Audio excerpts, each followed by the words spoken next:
Good evening. We'll begin with the Pledge of Allegiance. I invite you to join us. Pledge allegiance to the flag of the United States of America and to the republic for which it stands, one nation, under God, indivisible, with liberty and justice for all.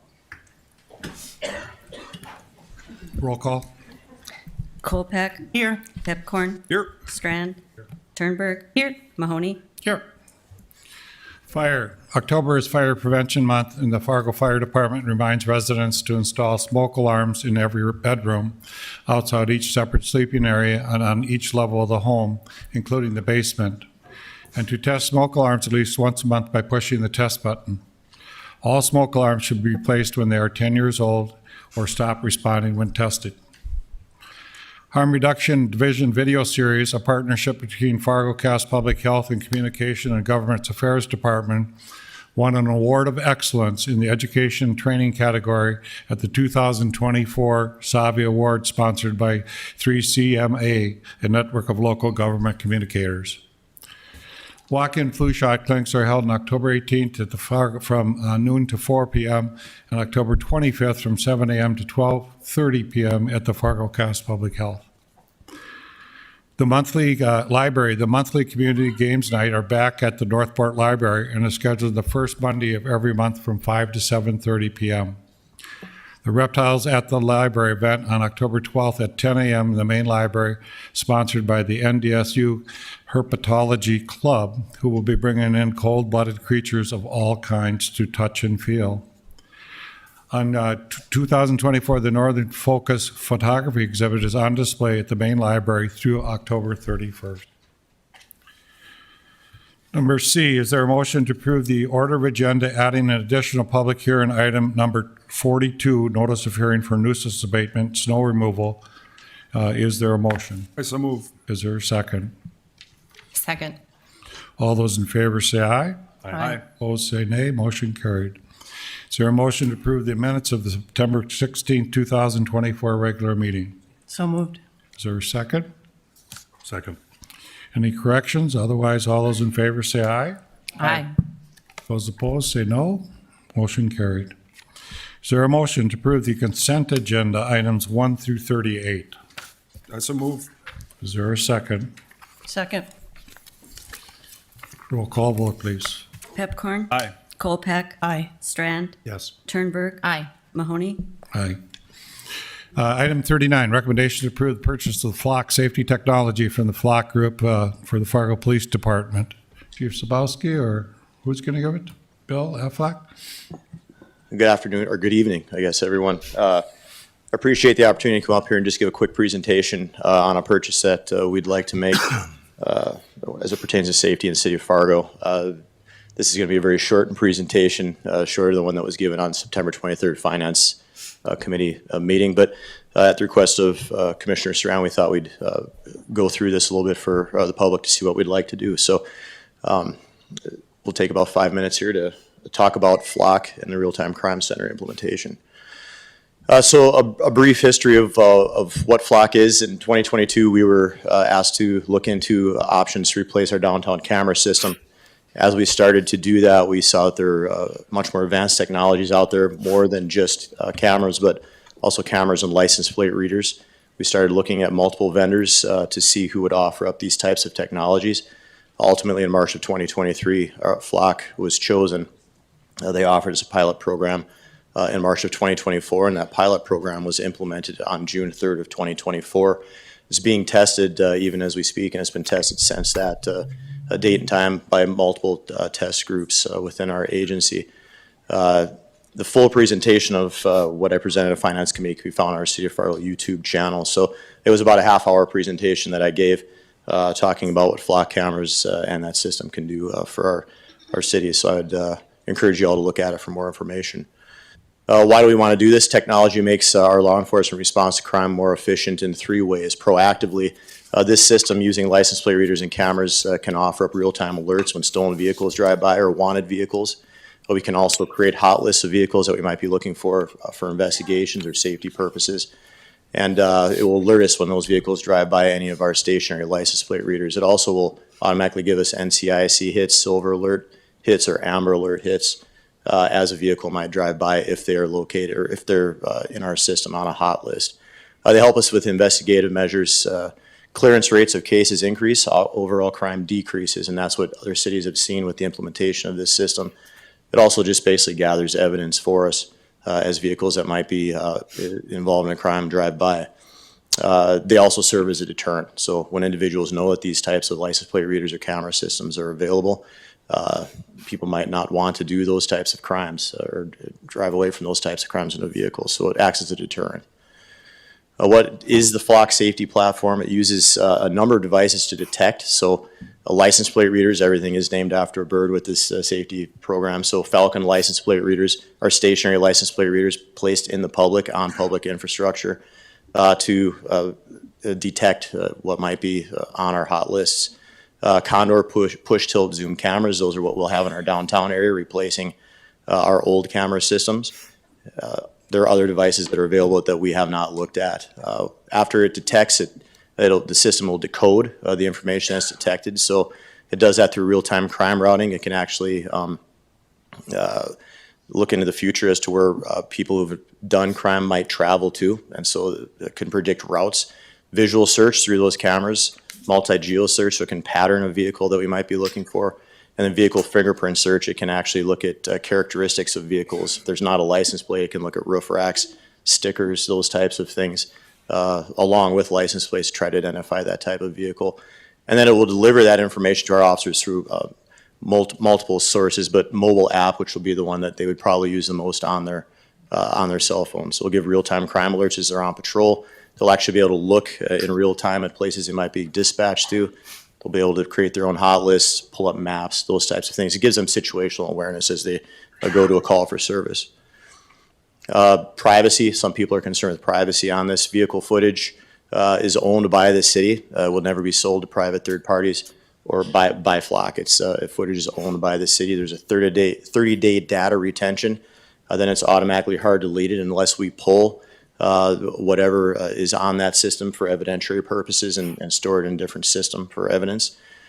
This system takes all human bias out of crime solving by detecting only objective data. So it's not looking for race, it's not looking for any type of biometric information as shape, size of a person. It's just looking for vehicles and vehicle characteristics, and it takes bias out of crime solving using this system. All the data is stored securely with end-to-end encryption. And cameras are placed in public places only. There is the opportunity to partner with private entities, but memorandums of understanding would have to be signed, and usually those areas would be posted saying you're under video surveillance. So that's the privacy aspect of Flock. Since we've had this up in June 3rd of 2024, we've had 42 documented successes, and it's actually been more since I've given this presentation. We had one today that we were able to use it to work towards solving a crime. Those successes include stolen vehicles, warrant arrests. We found endangered adult, suspect identification, and multiple incidents within our city. It was recently used in many of our most recent shootings, shots fired, and homicide incidents to gather leads and gather evidence. One benefit of this system is we have access to 591 cameras and license plate readers, counting our own, across 19 jurisdictions throughout the United States. So this system, if other people have a Flock system, we can share cameras and we can share our information. So if someone commits a crime in Fargo and runs across a Flock system in Houston, Texas, we would be alerted to that and know that individual's in their vehicle in Houston, Texas, or at least that vehicle's in Houston, Texas. We continue to get requests from other agencies almost weekly to broaden that web. So what is Flock? It's license plate recognition. It gathers evidence and facts about vehicles, not people. It alerts police of wanted vehicles within the city. It's used to solve crime and adheres to all state laws. What it's not, it isn't facial recognition. It's not collection of biometric or sensitive information. It's not used for tracking speed or parking violations, not used for red light violations. Data automatically deletes every 30 days. There is the ability to add more storage, which we're not seeking. But that would have to go with commission approval and with a larger charge. So not seeking to do something like that at this time. So the action requested, we're looking to approve a sole source purchase of Flock technology. When we asked to do the pilot program in April 1st of 2024, We also received permission to get that $116,750 out of seized assets, but we're looking for a sole source approval on that technology tonight. I'm available for any questions. So just to be clear from the budget, basically, it's not anything out of the general fund. You have seized assets, there's funding in there. You're just asking permission to purchase this equipment. Asking permission to purchase the equipment out of seized assets with sole source. Commissioner Strand, you wanted to comment on this? I just think that it's terrific technology that we're bringing to our community from what I've learned from other cities and what they're doing, and everybody's challenged with workforce and numbers of officers. This technology can help fill gaps and create resolution. And I've asked it before, but and my wording isn't ideal, but using another phase I hear is 911 drone responses, so that when there are 911 calls, everybody knows they're also being surveilled by drones. And I look forward to that too, Captain. That would be a much farther down the line response. But what this really is foundational technology for real-time crime center in the city. Mayor, I move approval. Is there a second? Second. I do have one speaker in person. Ronnie Gilmore can speak at this time. You have 2.5 minutes. Come to this speaker over here, Ronnie. Right over here. It's a big crowd today, but it's right over here. And a lot of people are in the arts, so they might judge your performance. No, I'm going.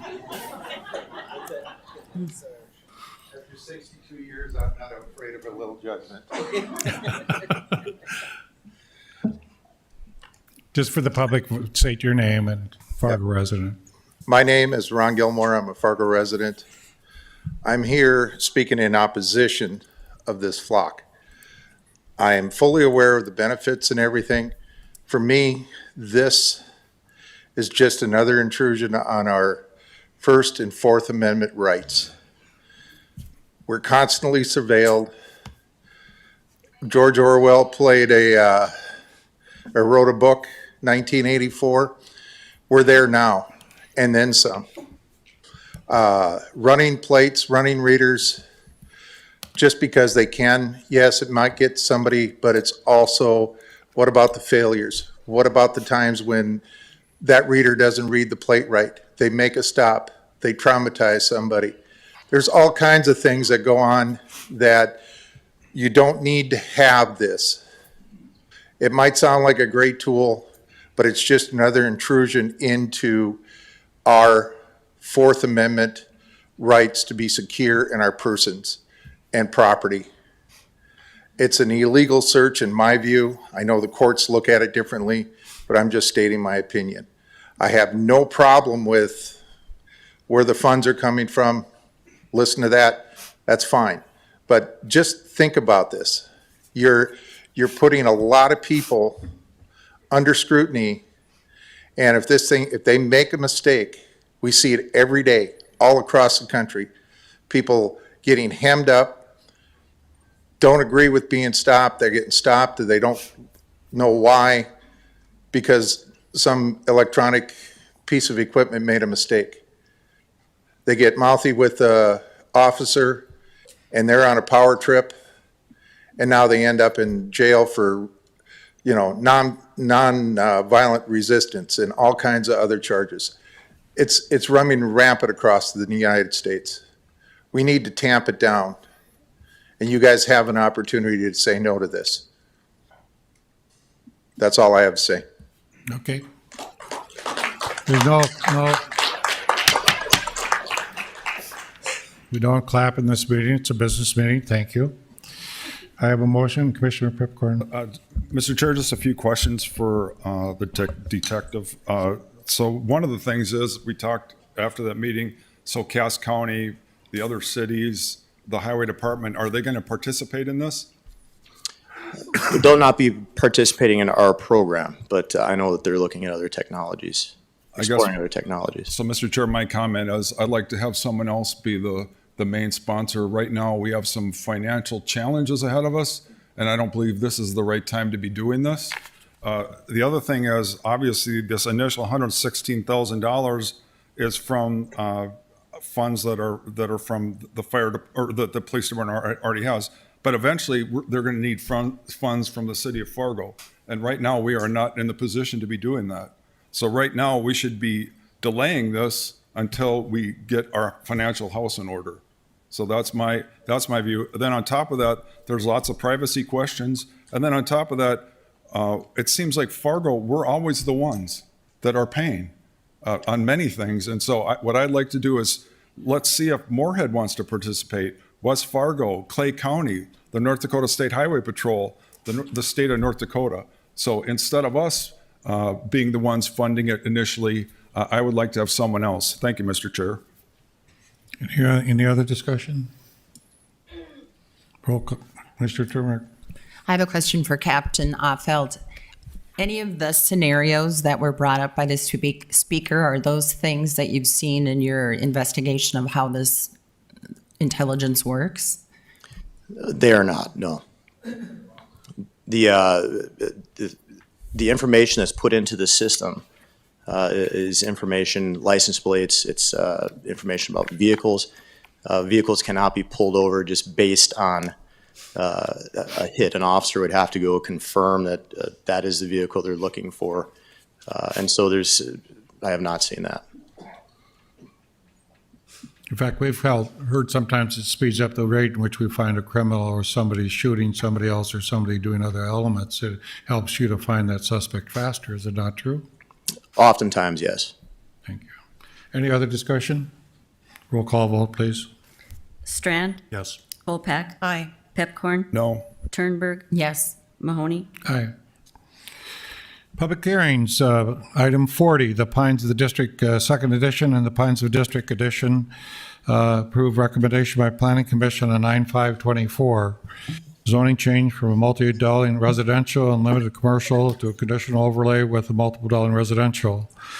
First reading of the rezoning ordinance and a first reading of the rezoning ordinance of both the pined items. Donald Crest to explain. Thank you, Mr. Mayor. Good evening, Commissioners. Donald Kress of the Department of Planning and Development. I'll be presenting tonight's item, which includes two ordinances prepared by the City Attorney's Office. As the Mayor stated, this item is the Pines of the District Edition and the Pines of the District Second Edition. It's a zone change for properties that are in two different subdivisions located here. This is 45th Street South. This is 56th Avenue South and 52nd Avenue up here. And the property looks like this. It's an undeveloped property right now. You see there are some residences that back up to it. Here looking from 56th Avenue and 45th Street. Here we're looking from 45th Street across the properties. There is one lot here that is owned by the applicant, Bethany on 42nd. They own the big lot, and then they own one of these residential lots here. And then here's a view down 43rd Street. These houses here on the right are the ones that back up to the subject property.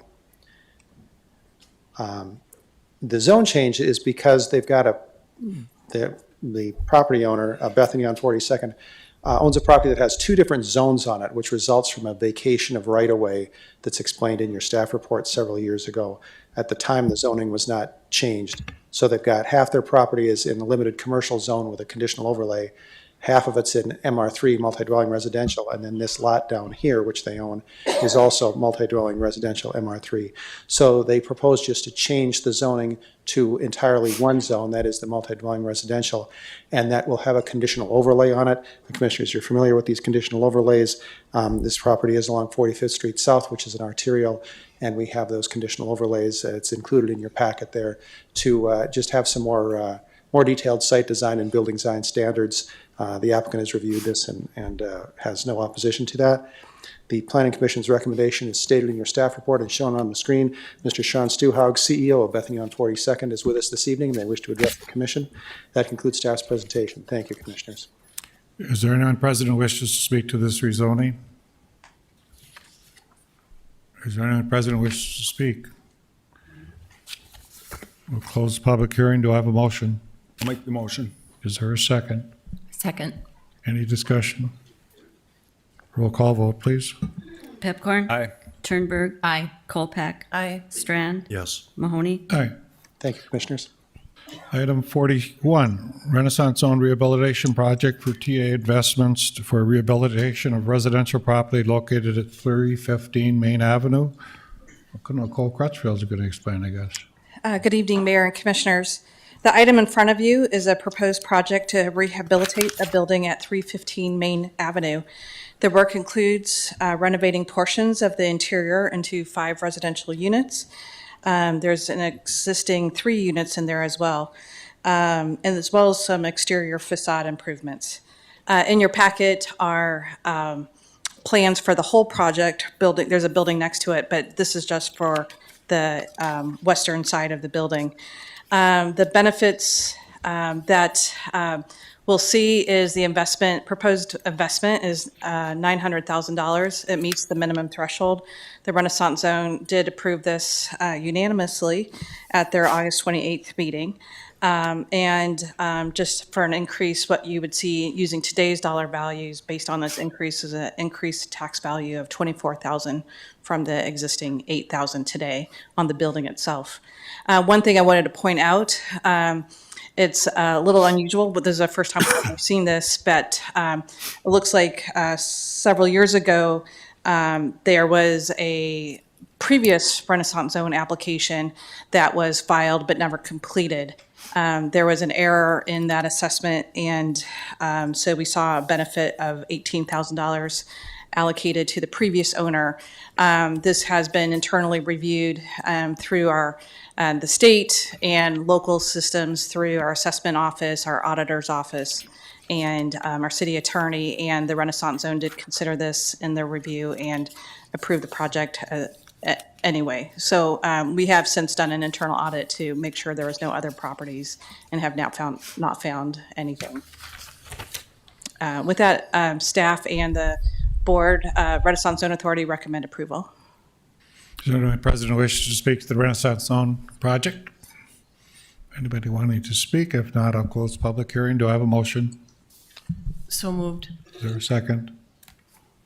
Second. Any discussion? Commissioner Kolpak? Yes, Director Crutchfield, I do have one question. It was some interesting background on this one. The other thing, just for context, if you could please explain, I saw the scoring only received 49 out of 90 possible points. Can you give us a little more information about that? Yes, the Renaissance Zone Authority members have been talking about this as well. We have seen a trend, if you will. About 5 years ago, the city changed. Every 5 years, let me start over. Every 5 years, the Renaissance Zone Authority has to do a new 5-year plan update. About 5 years ago, we amended that plan to align with the downtown and focus plan and try to hybridize, if you will, between the two plans. What we think we did is we may have overcorrected. What we're seeing is applications that are more what we would call minor in scope as opposed to a complete tear down and rebuild like you might see on the Block 9 property. And so when we look at that scoring system, is just not averaging out to what those original numbers. I will say staff is still recommending approval of these, and even though so what we're scheduled for right now is redoing the redevelopment plan, the Renaissance Zone Authority plan. That's scheduled for an update at the end of this year. And then in 3 years from now, once we have the LDC done, we'll come back and look at that more holistically. Thank you. Any other discussion? Roll call vote, please. Kolpak. Aye. Turnberg. Aye. Pepcorn. Aye. Strand. Yes. Mahoney. Aye. Item 42, Special Assessment Business Improvement District bid fees, unpaid utility bills, maintenance of skyway system, and nuisance abatement snow removal. Steve Sprague to explain. Good evening, Mayor and Commissioners. So yes, we have 4 different assessments that we're presenting tonight. The first, I'll talk about each one, and then we can vote on all of them together, I guess. The bid is our annual renewal of the bid, the downtown improvement district, where we go about keeping the downtown looking clean, safe, and maintained. And just some context here, in 2022, the bid assessment was just under 700,000. And then in 23, it went up to about 730, and this year we're proposing about 760,000. The only change is in valuation of the buildings. The assessment is part based on square footage and part based on value of the property. For the Skyway, this is a little bit of an increase from where we were last year, but we were looking ahead with Becky Majerus and Susan Thompson, and we've got about a 5-year plan where we need to do a little bit of deferred maintenance in addition to the heating, cooling, and cleaning that we do in the Skyway. And so we're increasing this by about 40,000, but then we look at keeping that amount. The assessment is proposed at 160,000. For the snow removal, we have only 2 properties, so that's kind of an unusual situation, but it reflects, certainly it reflects the winter we had last year. On the unpaid utilities, we started with a list on June 30th, and we sent notices out to about 350 properties. As of today, we had 193 properties. There were 7 commercial, 2 multifamily, 29 that were storm only, 102 that are Cass Rural Water, where we don't have the ability to turn off the water because we don't sell them the water. Those are we're just providing the other city services.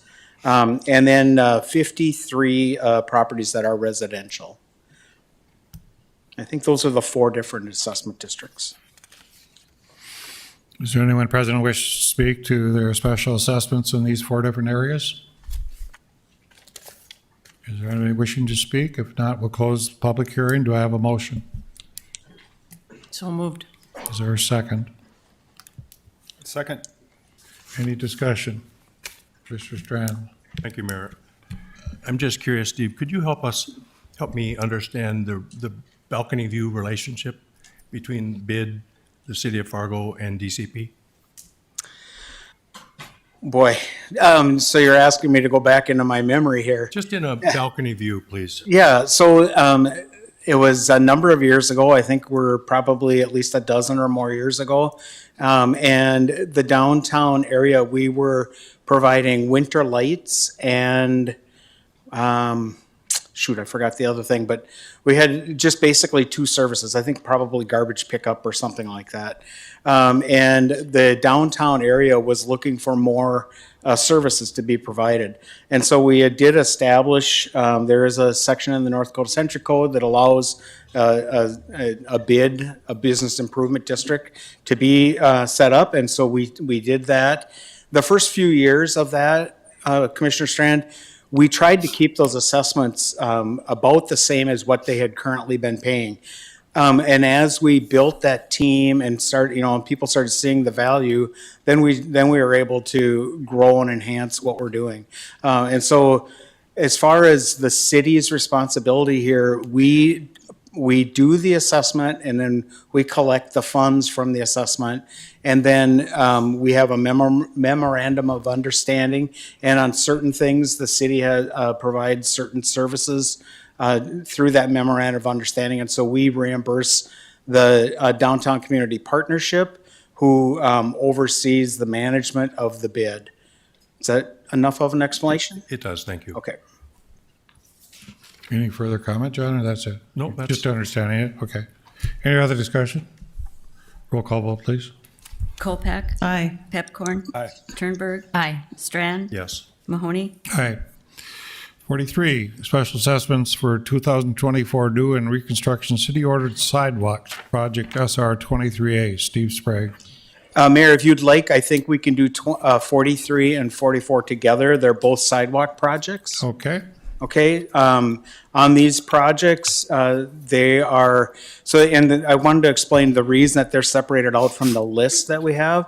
There's a separate section of the Century Code that covers the city-ordered sidewalks. And so they end up being, it doesn't sound very technical, but those are projects where the other ones in our list are improvement districts. And it has to do with things like the location and comprising.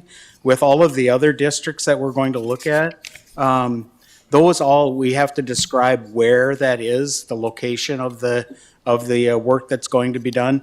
With the sidewalks, they can be scattered throughout the city, and so there's no definite location. And so that's why there's that separate section of the code. Okay. Those two projects total about 1.2 million, and there's about 250 houses that are parcels that were affected. And Steve, at the back, it says the interest rate on them would be a net interest of 0.75, Well, so that's in addition to the bonded interest rate. whatever we get in the bond. Correct. So when we have a double A2, which gives us a good bond rating, we usually get lower interest than you could get if you went to the bank. Yes, sir. With these, we bonded these last year, and so the interest rates on these projects is 5.08. That includes that 0.75. Does include it, okay. Any other discussion? Do I have a motion? Oh, do we have to have the public Oh, hearing? I'm sorry. Does anybody in public wish to speak to their sidewalks? Anybody wanting to speak? If not, we'll close that public hearing. Do I have a motion? That's a move. Is there a second? Second. This is for item 43 and 44. Any discussion? Roll call vote, please. Pepcorn. Aye. Turnberg. Aye. Kolpak. Aye. Strand. Yes. Mahoney. Aye. Item 45, special assessment list for following improvement districts. All have been approved by a special assessment commission on 8/29/24. Thank you, Mayor. So this is our annual list of improvement districts that we're looking for approval on. With the exception that tonight, there are some special circumstances here, and Tom's here to kind of help me explain exactly what those are. Borrow this. Yep. So as Steve mentioned, this is a little bit different, but the reason why is that recently the North Dakota Supreme Court issued a ruling on September 17th that does impact our process. And so today we do want to hold the public hearing for those that would like to speak about their assessments. But then ultimately what we'll be doing is taking this information back to our Special Assessment Commission on Thursday, October 3rd at 3:30. And they'll have to affirm that the projects meet the new requirements as set by the North Dakota Supreme Court. And so what we'd be asking tonight is for you to continue the public hearing to October 14th, 2024 at 5:15, but do allow public comment tonight. And that would allow for further consideration and recommendation of the Special Assessment Commission's determination of benefit and for the final approval of the assessment list on October 14th, 2024. And so we do have a recommended motion. Again, would ask for public comment this evening. And we do know we have at least one resident present that would like to speak to item 45P, which is the Asphalt Wear Course Improvement District PN 23A. Is there anyone present who wishes to speak to this public hearing? Again, over this speaker's area?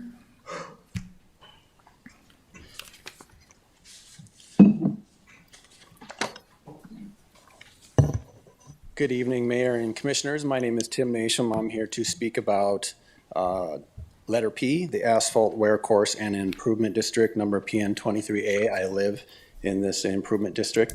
I brought a picture of some of the part of the project that was done. The reason I was bringing this up is this project is called an Asphalt Wear Course Improvement, and part of that asphalt wear course is special assessed at 100%. What they did with this project, they also did some street repairs. As you can see in the picture, they did a curb and gutter repair.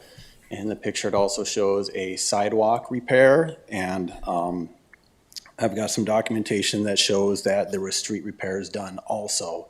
I'm bringing this up because those repairs are special assessed at a different rate than the asphalt wear course is assessed at, and I would like to see those repairs separated out from the asphalt wear course project and special assessed at the appropriate rates. Thank you. Just a question about that. I know that when they did the overlay in my neighborhood too, they fixed the curb and gutter. That's pretty standard. Yeah, two different types of projects. So somewhat similar in scope, but different in assessment and slightly different in scope. So a mill and overlay project is an established neighborhood where we do correct drainage concerns in curb and gutters, might address settlements in the roadway, and then do a new surface coat of the asphalt pavement. This project here is in a new development, and so as part of our process in new developments, we do not put the top lift of asphalt on with the initial construction, and there's a number of reasons why we do so. One, because there's potential damage from the build out of homes in the neighborhood, and then because of our soils in this area and some of the settlement concerns that we end up having, we do want to let that settle out and then come back as part of a wear course project and put that final lift on. And so as Mr. Nashheim had shown in that image, we do also correct settlement in curb lines. There could be settlements in the roadway that we fix. There could be concerns with storm inlets. We try to address all those issues as part of that project. And by our special assessment policy, that's considered an initial installation and is 100% special assessed to the benefiting properties. So my, That just follows their policy, right? Correct. my concern today is that those are repairs. And that curb and gutter, as we saw, that curb and gutter existed before. Those pictures show that the existing curb and gutter was torn out and repaired. So it should be a separate special assessment because that is assessed at a different rate than the asphalt wear course would be assessed at. Are they at different rates? No, because by policy, it's an initial installation. It's part of that initial project and 100% special assessed.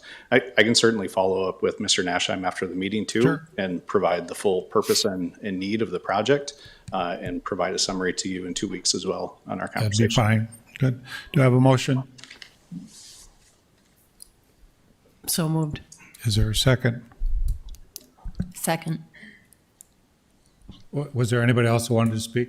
By the way, Tim was the only one. That was the only one I was Okay. aware of. First and seconded, any other discussion? Roll call vote, please. Turnberg, Aye. Kolpak, Aye. Pepcorn. Aye. Strand, Yes. Mahoney. Aye.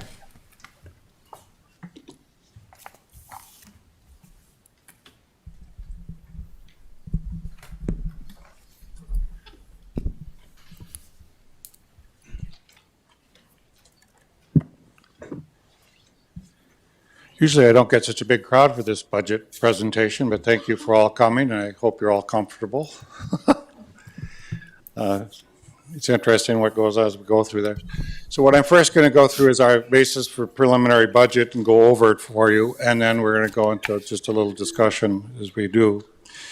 The 2025 public hearing was held last week in regards to the budget, and we took what people talked about in what they wanted done and have figured out a budget that we feel we can present tonight. According to the Home Rule Charter, the mayor has to present the budget and prepare it to this body before September 1st of every year, which we have done. When we looked at our budget for 2025, we looked at our general fund costs, and you can see a majority of that is salaries. Salaries and benefits take almost 70% of the budget, in a sense, 74.2%.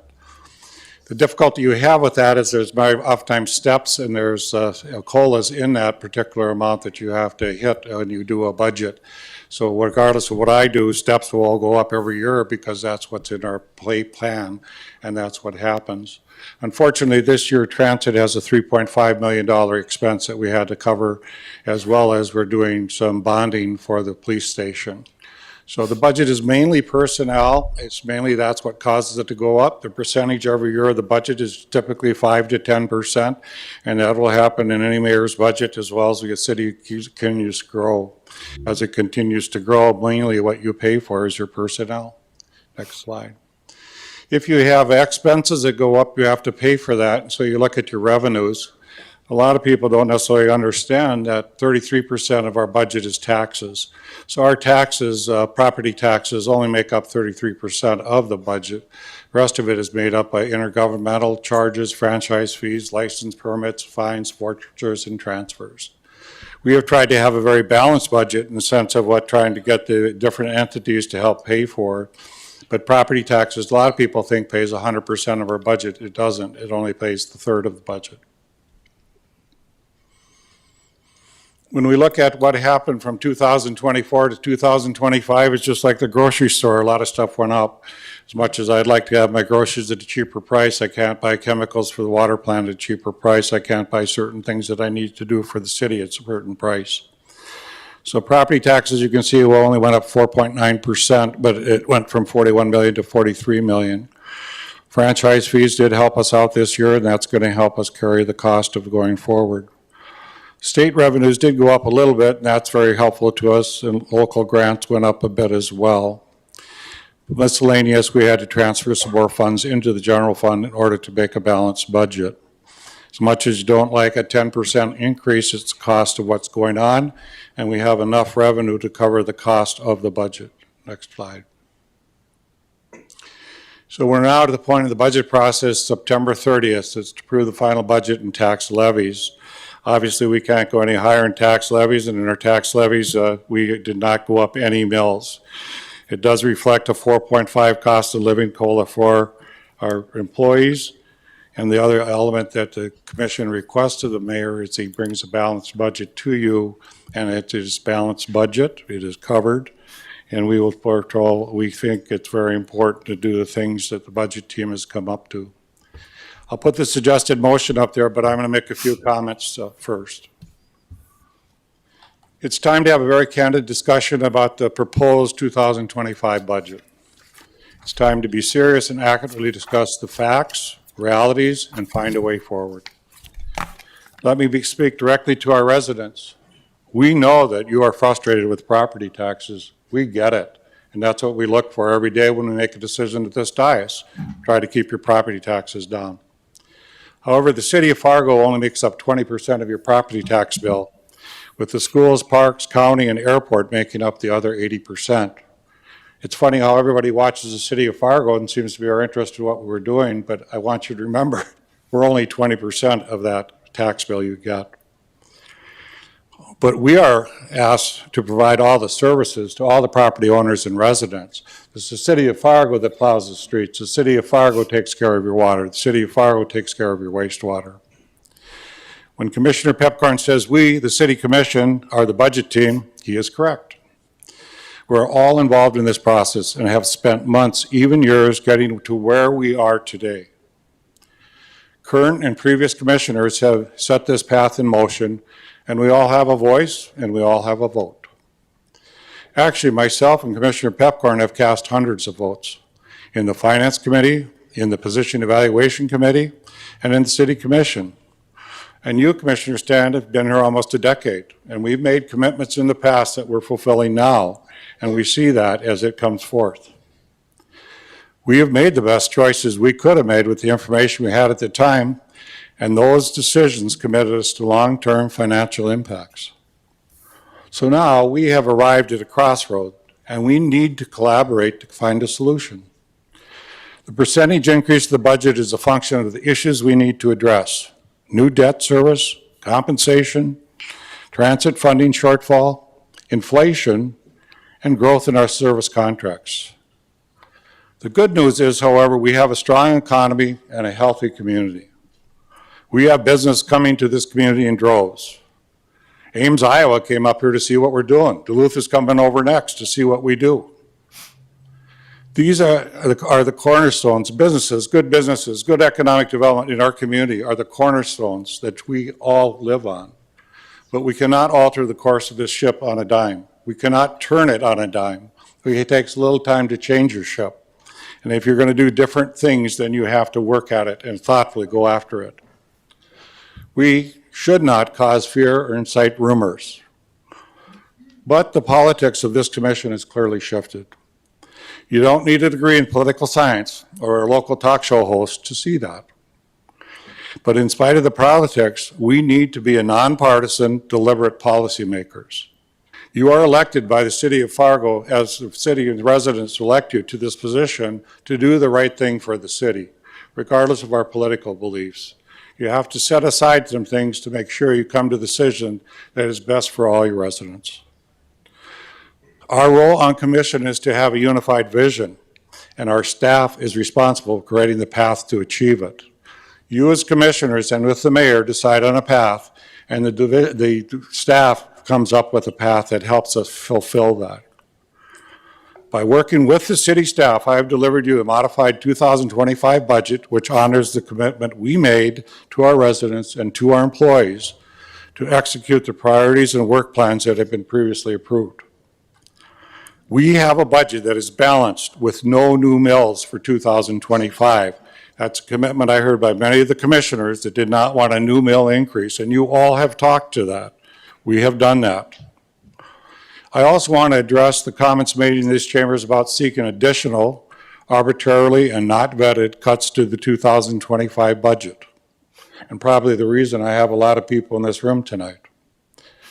These targeted cuts, which suggested at the last hour, will not afford our residents a chance to share their thoughts. How is that fair to our community? People like to speak out. People want to stand up for what they believe in and what they want. We have public sessions all the time to listen to people.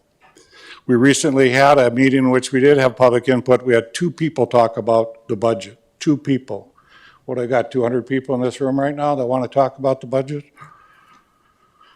We have learned from our recent reductions in force, our public wants to weigh in. And if we're going to make any cuts, they need to have the ability to speak to the cuts we're making. We need to have that ability year long, and I think all of us as commissioners do get emails from people making suggestions. But you have to know that we are a regional leader because of our employees and our services. Fargo's got a professional team of administration, human resources, and finance that makes recommendations to the City Commission, and we make the decision. It's our employees that help us to do our jobs, and it's time to stop villainizing them. If you don't think in the last several months have been terrible in our efforts to be the employer of choice, you're only kidding yourself. The impact on Team Fargo breaks my heart. Believe me when I say our employees are listening to these meetings in person, online, during all your media appearances. If you're trying to be the employer of choice, commissioners have to speak to that. And every meeting is an opportunity to be professional. We are failing to provide the leadership of North Dakota's largest city, which it needs and deserves and expects out of every one of us. Remember, when we started this process, I established 3 goals. Number 1, deliver excellence, which everybody in this room expects is excellence from our staff and our people. Number 2, we need to invest in our team, because if we don't invest in our team, we're going to lose them to other businesses, to other people, other towns. And number 3, we need to strategically balance our revenues and expenses, which I think we have done. As is, this proposed budget achieves all those things. Making cuts without strategic vision of these long-term impacts jeopardizes the first 2 goals of delivering excellence and investing in our team. And in light of what's been going on lately, I'm going to add one more goal at this time: civility. We need to keep this in the forefront of everything we do. Commissioner Strand, you often publicly ask our department heads about the morale in their teams, and I'm sad to tell you, but our employees are rattled. They are concerned for their jobs, their financial security, and to be honest, some are even questioning their devotion to hard work of public service and looking for new employment options. I'm always proud to be in the employee benefit package, or when we go to the employees' residence and sit down and talk to employees that work for the city of Fargo 30 and 40 years, 50 years, that they stay with the city because they're proud of serving us. We have to recognize that takes a certain amount of dedication and service. But we can't continue down this path. I'm going to give you a summary of just some of the comments I've heard from the staff regarding the Commission's discussion on this budget. It makes it really hard coming to work when you are made to feel like you're a pawn being used in a political game. I'm purchasing my first home, and I'm scheduled to close on it next week.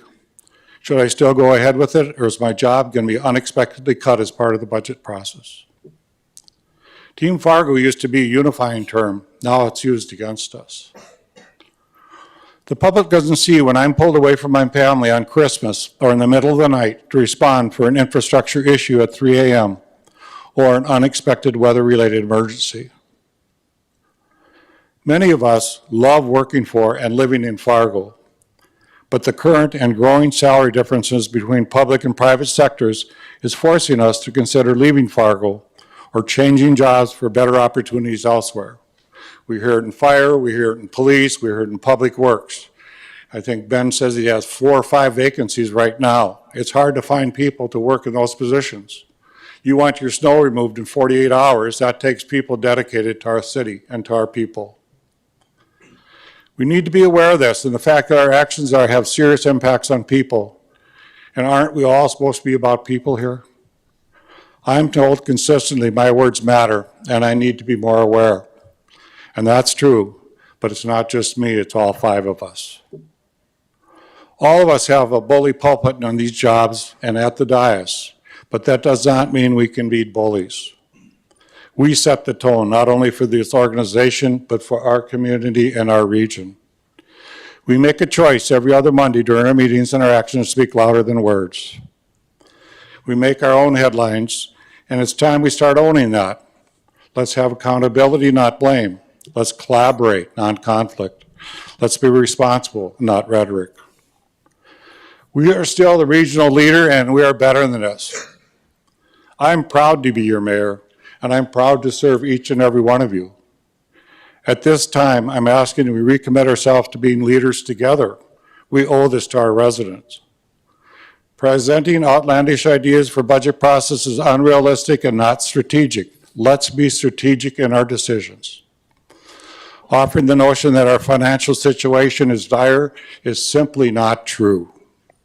We're one of the strongest economies in the state, in the nation. I constantly get answered by different mayors across the nation. What do you do in Fargo that's different? What's in it that happens? What's in the water that makes you different than anywhere else? And it's our people. And what our people do in this community. Hard-working people that expect great services from our people as well. Just like in a flood, we rolled up our sleeves and got to work. We don't panic, we don't cause chaos. We have always played a high-level game, and I'm worried we're getting away from that. For what? Politics? We can always make improvements, and we have, and we will continue to make improvements. But I'm asking the 4 of you to focus on being strategic and deliberate tonight, to avoid actions at the 11th hour just to prove a point or two, but be cognizant of your words and their impacts. In closing, I will say again, we have a budget before us that is balanced and does not increase taxes on our residents. It delivers. It is time for all of us to put down our political considerations and aspirations. I ask you to carefully consider your next actions and remember, we are elected to be leaders in this community. Our residents are watching, our businesses are watching, our employees are watching. Recently had a funeral in Devil's Lake. My dad used to be mayor in Devil's Lake many years ago. And it was fun to go around the community and see that he had impacts in that community that last today. Where the schools went, what happened in the community. Probably the best fishing place in the world, but all the different things that had happened in that community. But just like him, you have an opportunity. John, your mother was mayor, Crystal. I know she had an impact in your community, and you've told me some funny stories about dogs and what she did and how she brought the community together. But you know that's true, is we as a team need to work together to leave a legacy that people in this room can be proud of. I do now have a motion up here that's a suggested motion, and I'll come back to the dais, but I would ask for a motion to approve the 2025 preliminary budget and the proposed tax levies as presented. Do I have a motion? So moved.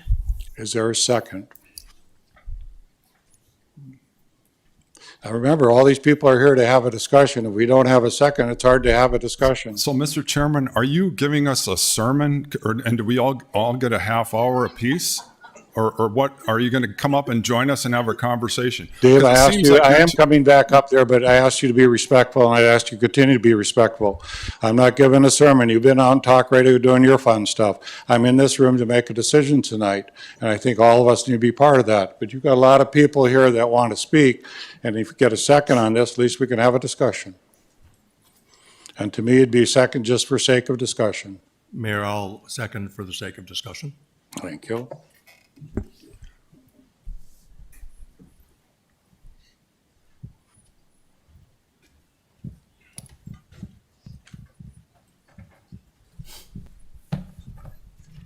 Open it for discussion.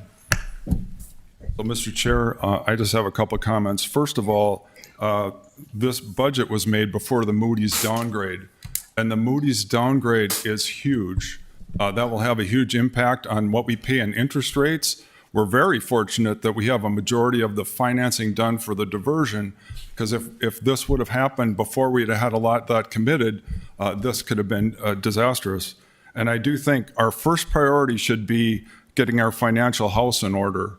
And that certainly isn't done by paying an additional $12 million and raising the budget 11%. That's irresponsible. And so what I would encourage us to do is to revisit the budget and shoot for 3%, because this Moody's downgrade, that's our number one priority, that we have to get this resolved, because this bodes very poorly for the future. And it's a comment on our finances for the city of Fargo. And so I will not be voting in favor of this budget. And I do agree, there's lots, I believe every department should be asked, what can we do to reduce the budget? Because this is a serious issue. Thank you, Mr. Chair. So to make a correction, we don't have a Moody's downgrade. You had negative outlook. We had a negative outlook in 2018. It tells you some things you need to work on. It's no different than an audit. If an audit looks at how your company runs, it'll say, here's a couple things you need to look at. We have known that our reserve funding is not at the level we'd like to have it. We know we have to increase it. We anticipate and have plans. Susan Thompson has laid out for us to correct that. Again, we do not have a downgrade. We're an AA2, which we've been for many years. We went up to an AA1 at one time because Moody's changed how they did their categorization, which they've changed and moved back to what it is now. And AA2 is almost one of the top levels that you can get as far as bonding. And what that does for our people and our residents is it decreases your count of specials. So just as Steve talked about where it was versus in mortgages, it's lower than that. And at one time we had interest rates of 2.5%, 3% basically with our bond rating. We have not been downgraded. We have a negative outlook. And all the negative outlook does for Moody's is says, look at this and try to correct it. So that's really what the Moody's outlook says. We have been warned on this before. We are very aware we need to increase our reserve funding, and that is a goal of this commission, and the commission has laid that out. So there is no sense that that's not said. Second item is that we are balanced. If you go to a 3% growth, then you don't have any steps for your employees, and you have no COLA. So if you go to a 3% budget change, and the other thing you're going to have to do is get rid of transit, because you're not going to pay for that deficit. So when you say 3%, let's ask our if you want to ask Susan or ask Michael, what would that mean? You're going to be laying off cops, you're going to be laying off firemen, because you cannot afford to go to a 3% without laying off people. Because as I recall, Commissioner Pepcorn, 70% of our budget is people. Mr. Chair? Mr. Pepcorn. First of all, we did receive a Moody's downgrade. We did not. Absolutely, we did. On our debt. No, we did not. You do not understand finances.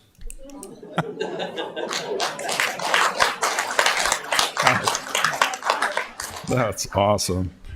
So you're telling us that Moody's did not downgrade us? Yes, they did not downgrade us. If you want Susan to talk to that, I'll have Susan Thompson. No, that's good. No, let's talk to an expert, Dave, because you've often said you're not the expert. Chair? May I You're continue, saying Mr. that Chair? Susan Thompson is our expert. May I continue, Mr. Chair? You may now. I'm just telling you, an 11% increase in our budget, we have very uncertain financial times, and to be spending this amount of additional money, the cuts, here's the cuts. Are you ready for them? The Downtown Engagement Center, the Communications Department, and every other department has some cuts they can make. But if you don't look for them, they're not going to happen. Thank you, Mr. Chair. Further discussion. Mr. Strand.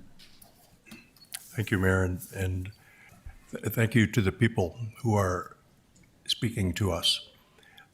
We serve the people. You know, that's our role. We're representatives of the people. And a couple just not in specific order, but yes, I've stirred the hornet's nest by raising some suggestions for how we can get to where we're hoping to get to. And this is where I'm hoping we can get to. Treating our employees well, giving them the raises they deserve and have deserved for years. We're way behind on that. That's a priority. Another issue in our community, we all know this, is public safety. We know that's an issue. We know it's a need. We, especially downtown, a couple meetings ago, we had a room full of downtown business owners who've invested in our downtown. A lot of investors, but they're giving us a message. Please correct the path we're on to improve the downtown circumstance. These are goals I believe we all aspire to. In my own life, I've had to do this. I remember one time years ago, the business I love, I had to lay off 7.5 employees. It's not easy. It was one of the hardest things I've ever had to do, to try get back on the path and reset to where we needed to go to have survival. You know, so there's times that, and I'm not saying these decisions will prevail, or I'm not even sure we'll get a second tonight on these topics. And the mayor suggested these are last hour suggestions. They're anything but the last hour. I've been advancing these exact bullet points to our budget team for 6 to 8 weeks. In fact, if you pull up our financial report, this entire list was provided to us in one of the documents at one of our budget finance meetings. So it's not the last hour. These are just points to consider. Points to consider. If we want to get to the COLA that our employees deserve, how do we get there? In my mind, yes, a couple meetings ago, last meeting, we riffed an entire department, and there wasn't this outcry, but we riffed an entire department that serves the poor and the brown people. All right? We also riffed 4.2 employees from our public health department. 4.2 in public health, when we have public health as a priority in our community. I voted at that time against those because I said, I'm not done yet to get to where we need to go to get to the 4.5% COLA for our employees. We haven't balanced it. That was about $600,000 worth of trimming. We need 1.2 million to get to the point where we justify the COLA that we're hoping for.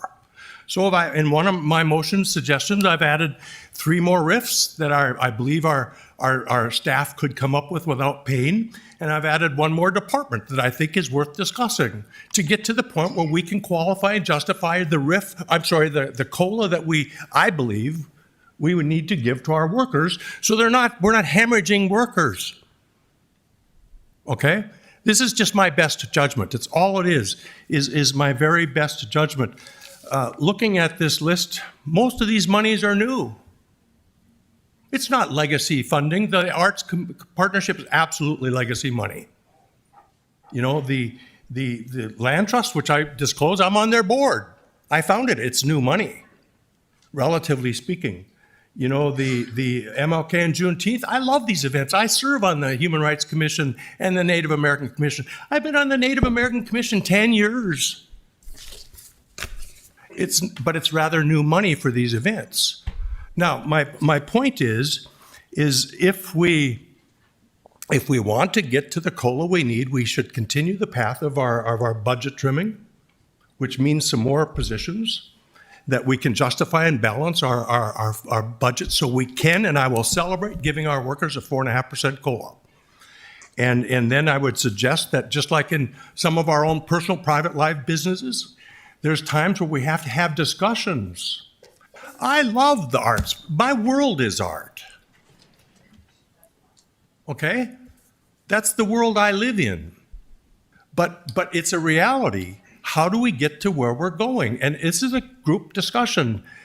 I look forward to this commission weighing in on telling all of the people, this is where our values are. But we've never had this discussion.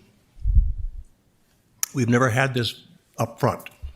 Commissioner Strand, I'd remind you that we do have a balanced budget without the cuts you're suggesting. But since you're talking about your amendment, would you like to recommend? I didn't know I was done, Mayor, but you can continue. I'm not trying to interrupt, John, but would you like to put your amendment forth at this point?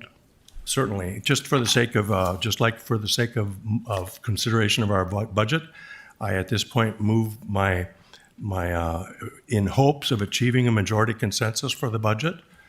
I advance my recommended budget amendment proposal. Is there a second? You have a question? So my concern is if the rate of inflation is around 3%, can we just explain to the public who see a budget increase of over 10%, how that works and why we can't get to the rate of inflation. I could address that after. Is there a second to John's amendment?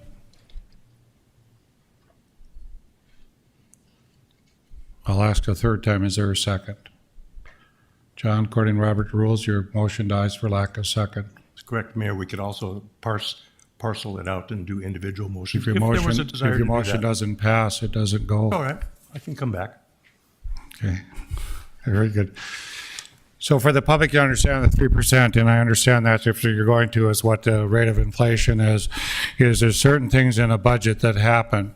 One is the $3.5 million transit deficit we have to pay, so that's not part of the inflationary rate. Two is that you have a bonding that we're doing to buy the police station. So the police station we normally leased, we're buying it now. That's almost $5 million out of the $12 million we're talking about. Last year for COLA, we gave 2% to our employees, and we're 3.6 down as far as market survey goes. Reality of the COLA you're giving to the employees is 0.9. So the reality is when we say a 4.5 COLA, it's really a 3.6 plus a 0.9. We are trying to get our employees equal to what's going on with inflation, recognizing last year inflation was higher, this year it's coming down. I think you know and I know at the grocery store, it seems like it's 10 to 20%, but it seems like for whatever reason, the index came out 3%. We're behind, we're trying to catch up. The real element, which I think, Commissioner, you've been pushing for, is going forward. Let us look carefully at those indexes. One of the things I think as a commission you could consider is what the county does. They look at the CPI and that's their index, consumer price index. If that's what it is, that's what their COLA is. I think it's a great time for a discussion about that. But you can't look at the percentage of what the budget goes up in a sense. It's not purely following what's going on in inflation. It follows different expenses. One of the bad things about transit, which Commissioner Strand and I are working on today, is can federal money help us out? Federal money dropped $600,000. Federal money could help us out. We're going to go look for that money. We have to look for ways. We've made a commitment over the next year. We're going to work as a team to try to find those places. And I think you commented too, what is our core mission? Where do we go with our core mission? In every department. And if there's more cuts that can be found, I'm just saying right now, I have a balanced budget. I've worked with all the paradigms we have. I hate to see our budget go up, but it's needed cost at this point. The other thing the public has to understand, with our employees have steps, that's built in their pay scale. And if you don't give them the steps, they're zero. And 30% of our force is that. Does that help explain it? Okay.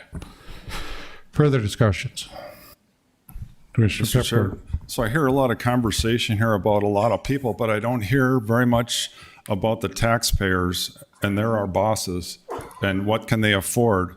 And especially people on a fixed income. The property taxes, your original was a $4 million increase, which is obscene. To be trying to say that an 11% increase is somehow legitimate. The average person in Fargo sees an 11% increase in our budget and goes, I'm not getting an 11% increase in my ability to pay for my property taxes. So once again, I think the people need to pay attention to this because this is obscene. Are you seeing an 11% increase? Thank you, Mr. Chair. Well, what happens on that, Commissioner Pepcorn, good to ask that question because I actually asked for 1 mil increases. We went to get the airport 1 mil and we weren't increasing the mills with the public, but that was turned down. Second element of your discussion is that the 11% is irrelevant to what the world is. It has to do with growing city and what's happening in the city. And I just talked to Commissioner Turnberg to explain that. So it's not as easy to just have it say, well, this is not obscene, this is not obscene. City's budget has grown 5 to 10% every year. It's growth of the city. By the way, in the last 10 years, we grew by 20%. We're doing a heck of a deal if we're keeping under that. The other thing you will notice, the cost of government, if you look at the city of Fargo compared to many cities across the nation, we are the lowest index. We're one of the lowest indexes what we offer the services to our community. So when you look at the city of Fargo, I'm not I'm proud of the city of Fargo and what it does for its residents. And the residents like the services they get when you compare it to other places. So again, I would not go on percentages. I would go on the cost of what is going on, the cost of living that we all see. So Commissioner Kolpeck. Thank you, Chair. So first and foremost, I believe the people who elected us expect us to do our homework and explain the facts. I also they expect us to know our jobs and our responsibilities, and they expect us to do it with respect for all Fargoans, and that includes Team Fargo. It's a nonpartisan job that I take very seriously, and I work for every Fargoan, whether I agree with you or we agree to disagree, to come to the best solution I can by doing the homework, understanding the facts, and making the best decision on behalf of all of Fargo.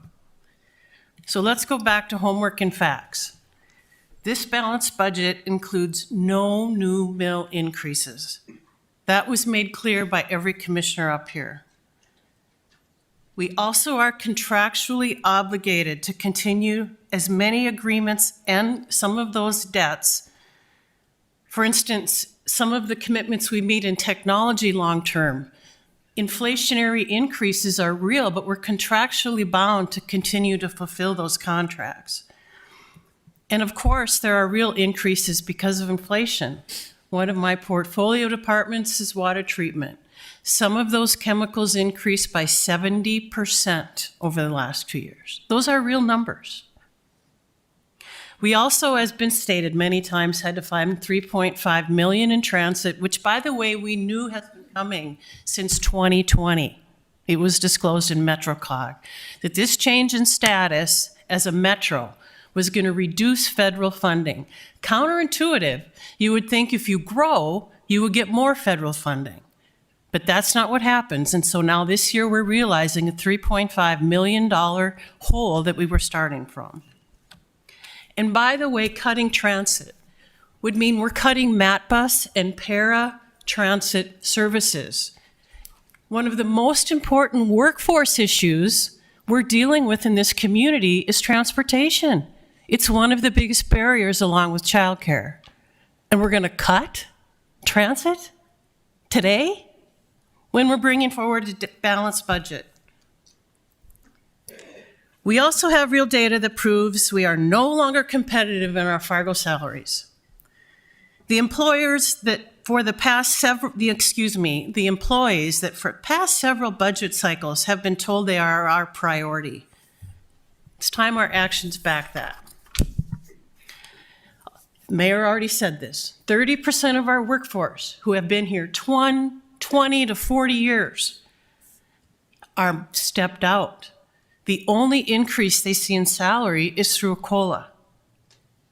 And yes, as our longest serving employees who have had the dedication to stay no matter what visitor is sitting at this dais, they have the most institutional knowledge, they have the most expertise, they have the respect of their peers. You know the impacts of a long-term serving firefighter that is helping mentor a new class of firefighters to do the work when we have turnover that is increasing year after year because we're not keeping up in salary? Do you know the impact that is to the citizens of Fargo? So I've made this clear, and I think everyone up here, most of us did. The range that was given as a strategic parameter to this budget was no less than 3 to 5%. My deal breaker is 4.5%.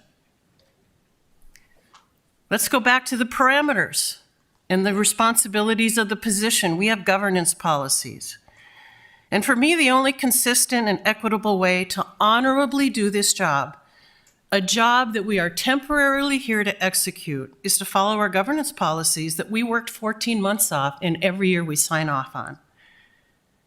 Those policies explicitly lay out the budgeting process, who leads it, and our responsibility of oversight, setting strategic priorities, active participation, understanding our portfolios and their budget. And I very much was part of that process for the last 8 months. Having said that, it is not our job to ask for specific operational or staffing cuts in departments we do not manage, understand the day-to-day work, the problems that they're working to solve, realize unintended consequences of making cuts that negatively impact real workloads, and ultimately impacting our citizens and community. Our sole oversight is of the city administrator, technically, who then's responsibility is oversight of the department heads, whose responsibility then is the oversight of their teams. And yes, it is our responsibility as part of the budgeting office to ask tough questions. We all did.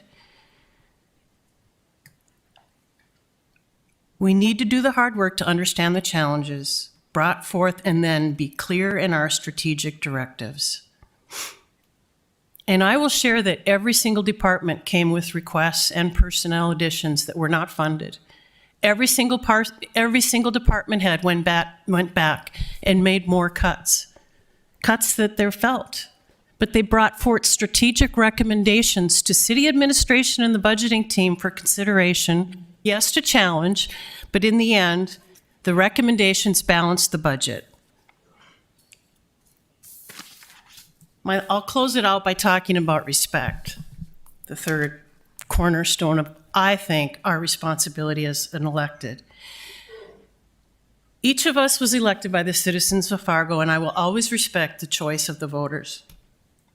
I will also add that while we may be supported by different constituencies, and I said some of us different political philosophies, this position still is nonpartisan, and I take that to heart. As I said, I work for every Fargo resident and business owner.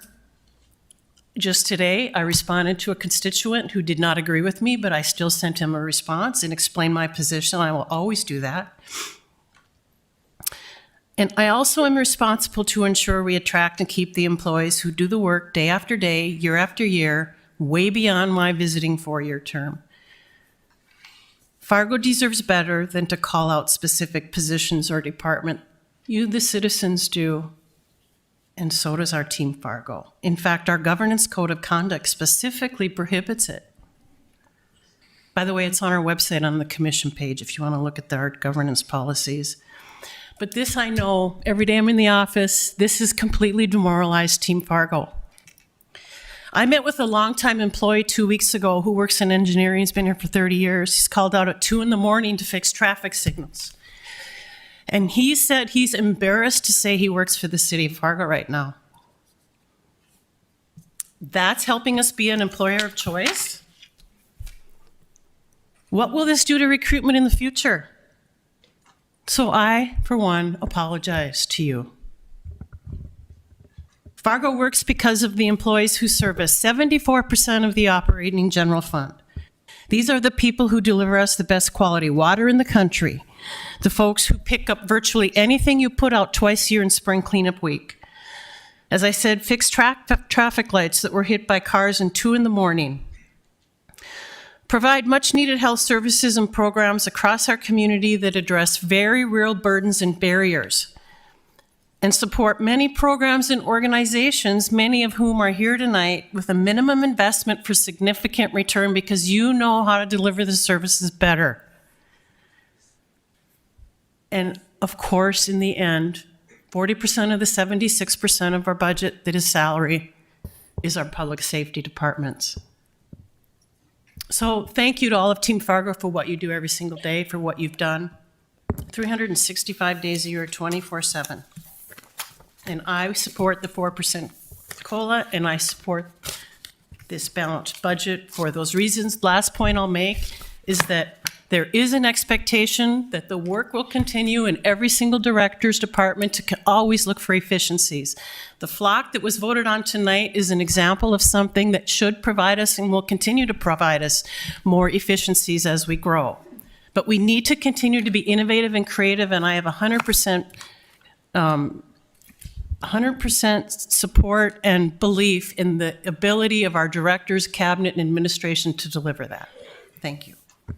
Mr. Pipcorn. Yeah, Mr. Chair, so I just find it curious that apparently it was okay to single out one department for cuts 2 weeks ago, but now it's not appropriate for any other departments.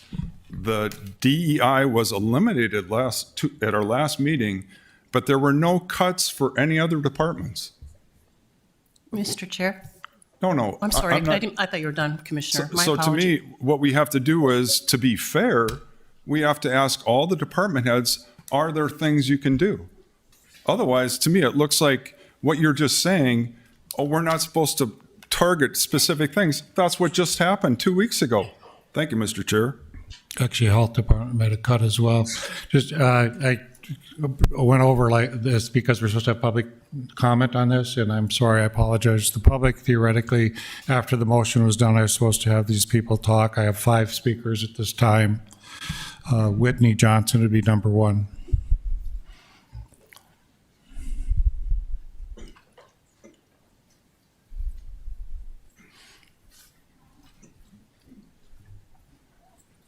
Usually it's not so crowded. You have to walk quite a ways to get to the speakers, but thank you. I did, and thank you for having me.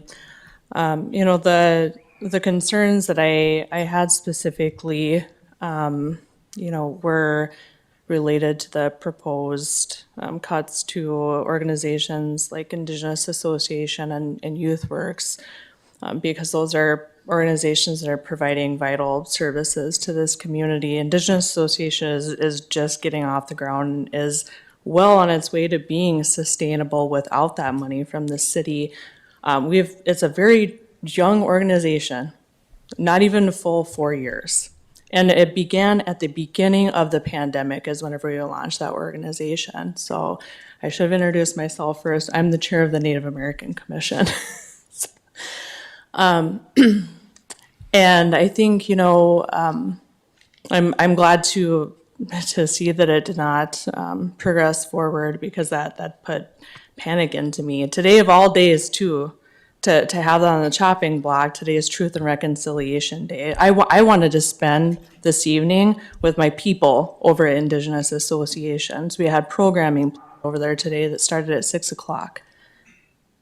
I wanted to spend that time with my family and with my people, thinking about people like my grandmother who attended residential boarding school and what that did to our people, and celebrate the fact that we have somewhere to revitalize our culture and our languages and our way of life so that we can improve our health and our well-being, which is not an opportunity we've been afforded many times in the past. And I will tell you, I was prepared to tender my resignation from the Native American Commission if that motion would have passed, because there would have been no point in proceeding any further with that. I have a lot of things to do. I'm a very efficient person, and I don't waste my time. So, Well, I'm Whitney, glad to we have see a it. new commissioner, so it's important for you to tell us how important this is. What was that? We have a new commissioner who's not aware of the past history, so it's important that you do explain the importance of this program. Whenever I first, came out of the Native American Commission, I was doing outreach at what was the Native American Center at the time, which was in a dilapidated building downtown. It was maybe 50 degrees at the warmest during the winter time. And that was the conditions. Now we see and that was ran all by volunteers that were paid in like gift cards. That was it. And despite what a lot of people want to think, we work. Native people work. We don't get a check. Thank you. Summer Sturlagenson?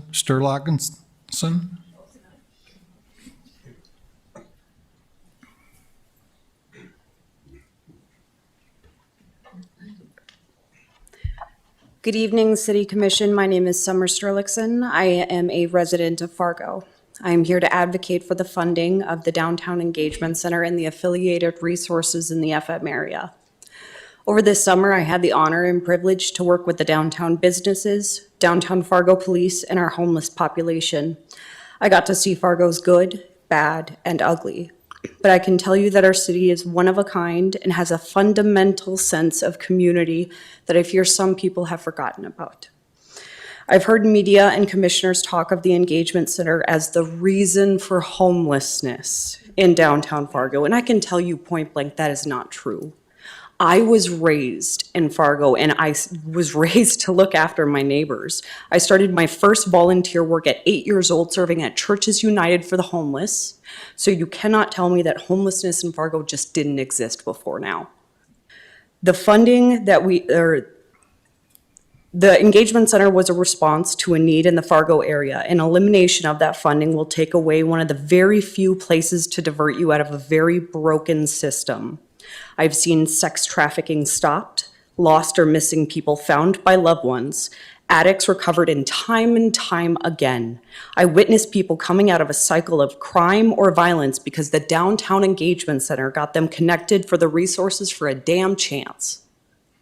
Taking away the funding for the engagement center means letting the streets become where the resources are at. It means watching more people die of overdoses on your doorstep. It means vulnerable people will be taken advantage of and swept into a cycle of abuse. Your police will be even more overwhelmed, and not from the epicenter of crime that you think the engagement center is. The calls and issues will no longer be contained by the trained staff in a controlled environment, but on your front lawns, in your lobbies, and in your specialty imported goods and gift stores. The reasons I stated are why I believe we should maintain the funding for the Downtown Engagement Center. Ronnie Gilmore.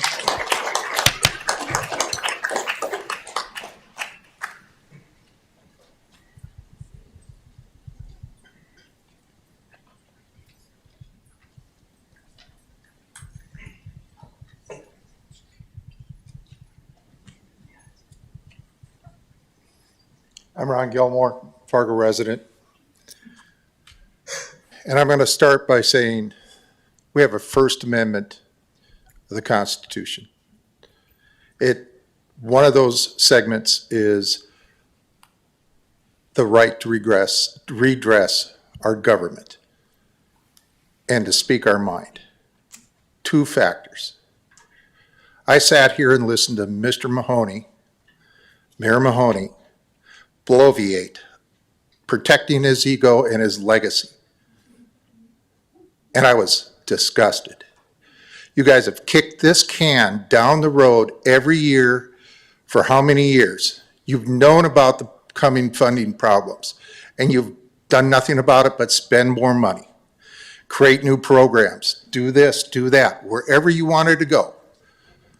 You wrote the budgets, so your signature is on it.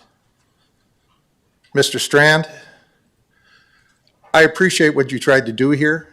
You should have been doing that your last 4 years prior. Dave, well, you've tried, but you've not had a lot of help. So to the other two new commissioners here today, as a 25-year resident of this city, I want the fire people, the firemen, the police, and the city workers to get their raise. What I need you guys to do is start thinking about cutting the fat. Everybody up here tonight wants something out of this. My money. Not their money, my money. They want to spend my money. You've had a ball spending our money. So what I'm going to say now is go back, revisit whatever you can cut tonight. And I appreciate what you were saying, Denise, but you know what? If you don't go in and demand that they find and get down to the bare bones, they're not going to do it. I've managed businesses. I know what it takes to cut, and you have to do that. Melanie Heidkamp.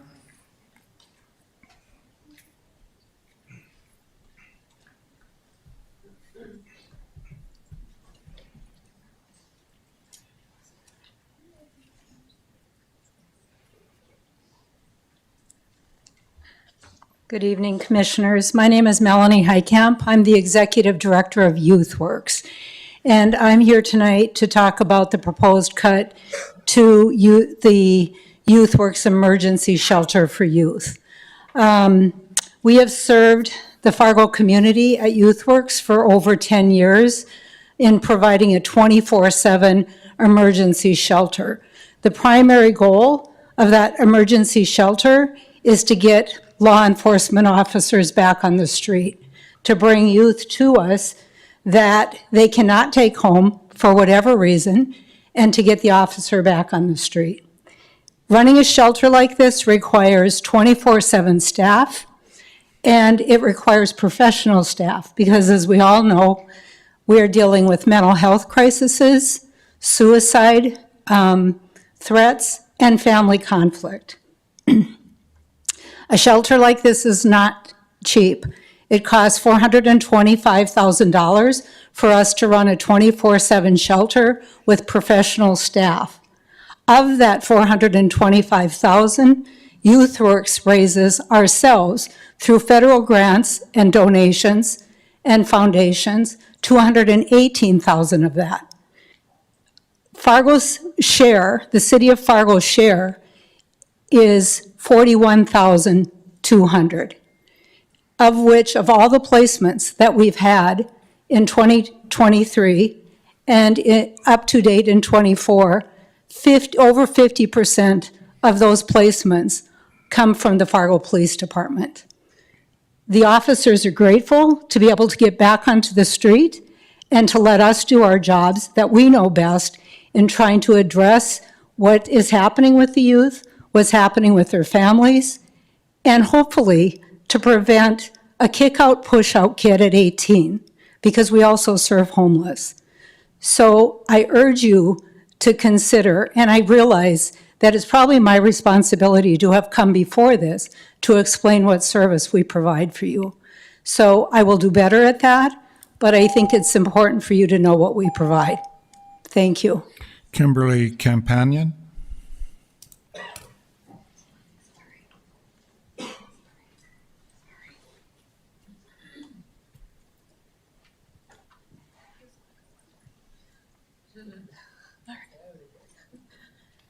Hi, I'm Kimberly Companion. I am a Fargo resident. I work downtown and I live close to downtown. And tonight I wanted to speak on the budget and my concerns about any reducing of funding or eliminating of the Downtown Engagement Center. I apologize. For me, it's really important when you talk about a complaint to have a solution. I don't know the budget. I don't know what everybody in the city does, so I don't have another solution for this. But I do feel that any of the budget decisions that will negatively impact the center will cause a ripple effect to the problems that many residents have brought up at previous meetings. The biggest of these is the presence and the visibility of the homeless population. In September, at the commission meeting on September 3rd, 2024, a change to the ordinance 1014 was made, making it illegal to camp on public lands. With this, there was a resolution that was also passed. I would like to point out that number 4 of resolution states, campsites within the service area of the Downtown Engagement Center in compliance with all camp protocols and expectations attached hereto as exhibits A and B and not located in the property enforcement area shall be monitored and persons occupying such camps shall be expected to engage in such services available. If there is no DEC, how can there be a service area for them? How can the homeless engage with these services? Finally, I would like to remind the Commission of the promise they made to the residents and businesses of the FM area to end chronic homelessness. In February of 2024, I was at the Fargo Theater for the community event. I listened to the speakers, I heard the promises, and thought the city was blowing smoke. To help ensure that I did my part to keep this promise, I have worked with Commissioner Strand, the DEC, and the FM Coalition to End Homelessness. I continue this work and hope to do more with them. However, I hope that you can please prove me wrong. Please prove me that the city does care about solving homelessness and not just making it illegal to be homeless. I ask for a letter to the questions that I have presented, and I thank you for your time. That is all the speakers we had for the public part of the discussion. We'll go back to discussion about the budget. Commissioner Kolpak. I just want to explain my position and why I supported the recommendations that came forward at the last meeting for the elimination of the Department of Equity and Inclusion positions and also for the Health Department. I very much did my homework and asked questions about these recommendations that came to us. One of my concerns was what happens to the work of DEI moving forward. Was reassured it will continue in different departments and in more efficient ways, but we're also pursuing a state-paid position through the North Dakota Office of Refugees for a community engagement integration facilitator that would be aligned with the city. Exploring what are the options there for that work, but it would be a position focused on connecting new American communities with work, helping remove barriers, but being very tangible and proactive and actionable. So that was one idea that is being pursued right now to understand what the possibilities are, but reassured that those programs and those services will continue in different departments. Then I supported it. Lastly, I very much communicated with the Health Department, understanding the recommendations for their elimination of positions. 3 of those positions were open for over a year, and there was an analysis that cutting those positions did not impact client services. So I just want to explain how I could support that. It's because it came back properly through administration as part of the budgeting process as recommendations for consideration. Mr. Turnberg. I would like to bring up just a couple points. I think in years past, there probably has been excess spending, and now we're dealing with those ramifications. How did we ever, the previous speaker brought up the deck. How did we ever survive without a deck before? We did. But everyone that's homeless in Fargo isn't from Fargo.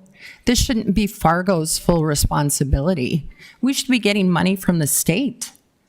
People are coming from all over to come to Fargo. This is not just a Fargo problem. So why we're footing the bill for this is concerning to me. If as you said, Mayor, the normal increase is 5 to 10% with a city budget, can we compromise and get to 5%? There still has to be some fat that's out there. I'm still convinced that there has to be. So can I have Mike or Susan speak to that, of what would have to do to get to 5%? We did look at that today with some of the concerns people had. It's near impossible, but I'll let Mike explain. Good evening, Mayor and Commissioners. I can address that question. Thank you, Commissioner Turnberg, for the question. If there was a targeted level of additional expenditure reduction that needed to be identified, what we would do is go and look at everything from the COLA to our vacant positions. As the mayor mentioned in his comments, we didn't hire any new positions or recommend any new positions in the general fund for this year. It's our first year, certainly in my time here, that we have not been able to accommodate any new position requests in the general fund. But anything at those kind of magnitudes, when you're taking into account for the fixed cost increases of technology, as well as some of the other increases like health insurance and those other things that we can't negotiate on, service agreements, we really do have to look to the personnel budgets. That would be something that we would really have to look to, because unfortunately the general fund, and the mayor highlighted this, it's very difficult to go to the operating budgets, to office supplies, and to some of the other technology reductions because in fact those are a lot of fixed costs. So we would need to really evaluate some additional personnel reductions and really work within our teams. I would just make one other comment, and that is that when we mentioned this last week as well, that we do endeavor to try do the best we can over the next year to find additional methodical and thoughtful reductions in our expenditures. I think we've heard the message very loud and clear from the commission, certainly with the mill levy recommendation this year, that we should find additional cuts.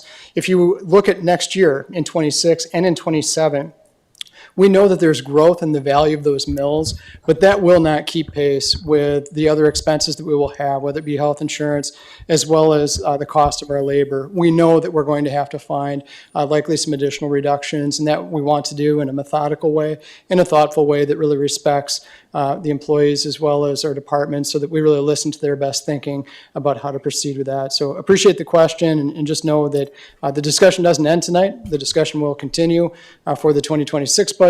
We've already talked that we do want to really start yet this year talking about 2026 for additional reductions, just knowing that revenues likely will not be brought to the table to try to keep up with. But if you tried to get to 5%, you would have to cut people. Yeah, so we believe that would be the case, Mayor, given that the personnel budget in the general fund is about 70% of that fund. To get to those kinds of reductions, you would likely need to be finding additional expenditure reductions. And unfortunately, in the general fund, that comes in the way of our personnel. Thank you. The other question you asked is about the deck, and we're going to look for state money. I believe you're going to help us talk to the legislatures about that. And on that particular aspect, Jen is also looking for some grants that we could get to offload that. We're also going to talk to the county and to West Fargo. To your point, there should be other people stepping up and helping us with that cost.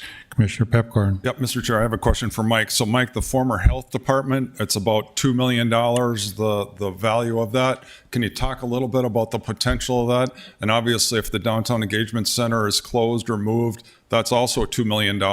Can you just talk a little about the potential there? Yeah, thank you, Commissioner Pepcorn. That's a great question. So one of the pieces that we do have that is available to us in future years is the positioning of assets for sale. Those would be one-time revenues that we could, if we were to sell those assets, to be able to put them into the general fund. I think the one thing that we've talked about internally is that'd be a great use of trying to fund new reserve dollars in the future. We heard pretty loud and clear again on the outlook from Moody's that we really do need to look at some new dollars to the reserves. Those would be great dollars to invest in the reserve accounts. So whether it be selling those buildings or other city parcels and assets that we could help fund the reserve. That's a great question. Thank you. Susan, did you have anything to add? No? Okay, Commissioner Strand. As long as Susan's maybe near the microphone, for my sake, I had been told that when we laid off 4.2 people in the RIF the last meeting, that we were about $600 and some thousand toward the 1.2 million required to get to the 4.5 COLA. Where's that other 600 or so savings going to come from? I don't see that. I just am told it's coming, but I don't know where it's coming from.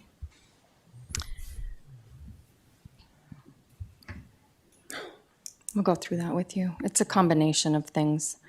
So we were looking for $1.2 million to get to the 4.5% COLA. So it's a combination of additional revenues and a decrease in expenses. So we had revenue increase of $303,000. It was kind of a variety of things. One of them was a grant that was requested through the commission for next year that came in after the budget cycle, so we had to add that. And the other items were some fees that the health department was able to look at their fee structure, and as part of our kind of objectives is we want to make sure that the fees that we're charging are covering our costs, and they weren't. For the one example was environmental health, and they go out to each of these different businesses to give them their health license. Well, there's a cost of employees' time, and there's a cost of the vehicle, and so adding a one base fee of $100 to cover those costs generated significant money and helped make that more fair and balanced. So those are the revenues. Then the salaries. The salaries is a combination of the RIF, and then also we had one health employee who was previously funded by ARPA money that needed to get moved into the general fund. So it was a net of that. With benefits, it was the change in our health insurance premiums, but then we also put more into the pensions. As part of our obligation as an employer, we obviously match the pension, but we're working on a program to reduce the pension liability, and we need to provide every year an actuarial determined contribution to kind of bridge that gap. So we want to make sure we're adding a little more there. And then there's a couple other expenses that we were able to decrease. Mr. Chair, can I ask one more? Mr. Strand's not quite done. When you're done.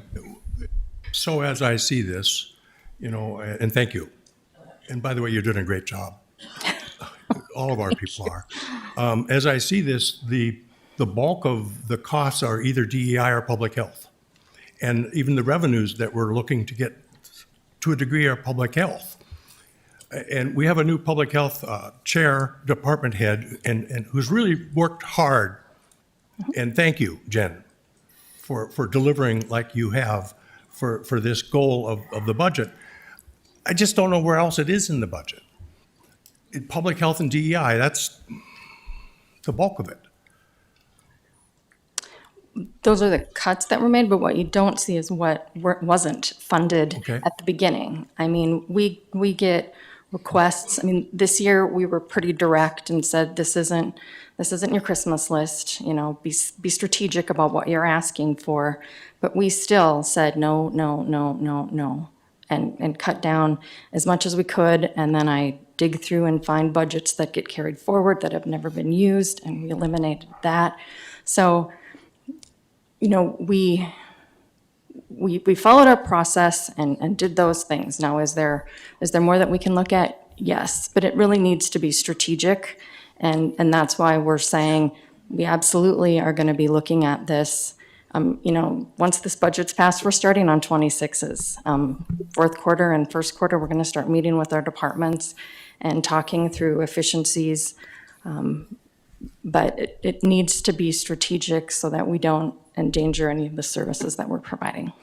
And I would just add, Commissioner Strand, thank you for the question, that we will have a better tool at our disposal as well for next year with our ERP system getting on board. We're going to be able to help the commission with better forecasts and with better looks at some of these expenditure tails in those future years.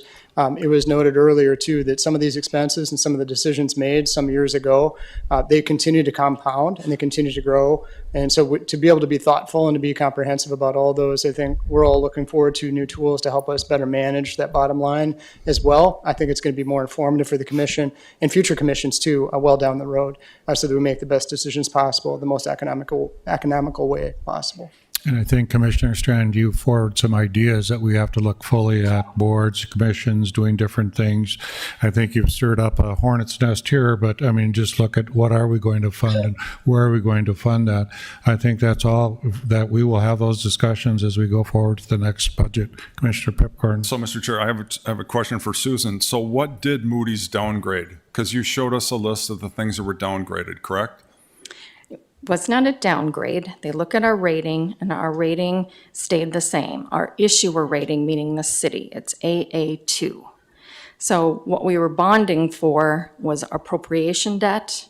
And appropriation debt, because of what it is, it typically grades lower than your issuer debt because it's not backed by any taxes. It's only backed by you approving that in the budget every year. So because of that, one was a AA3 and one was an AA1, which is comparable to what previous appropriation bonds have been rated. The change was their outlook, and they went from stable to negative because of those factors that we've addressed. So, Mr. Chair, that's a downgrade. Thank you. Susan? Moody's has a very specific definition of downgrade. It was not a downgrade, it was an outlook change. So, Mr. Chair, Moody's, this is their specialty, this is their expertise, is municipal financing. And so they are monitoring us all the time. And so you may not want to say this is a downgrade, and this is very concerning.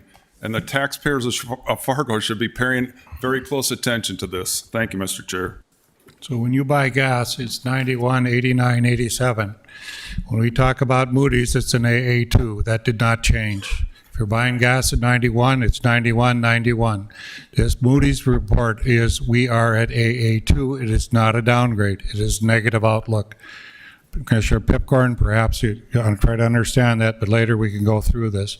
We have not had a downgrade. Commissioner Turnberg.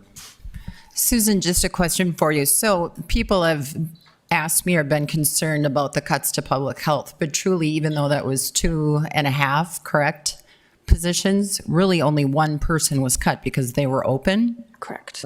What if we just took our open positions that we have and not fill them? How would that affect our budget? And then people aren't being let go and our budget improves.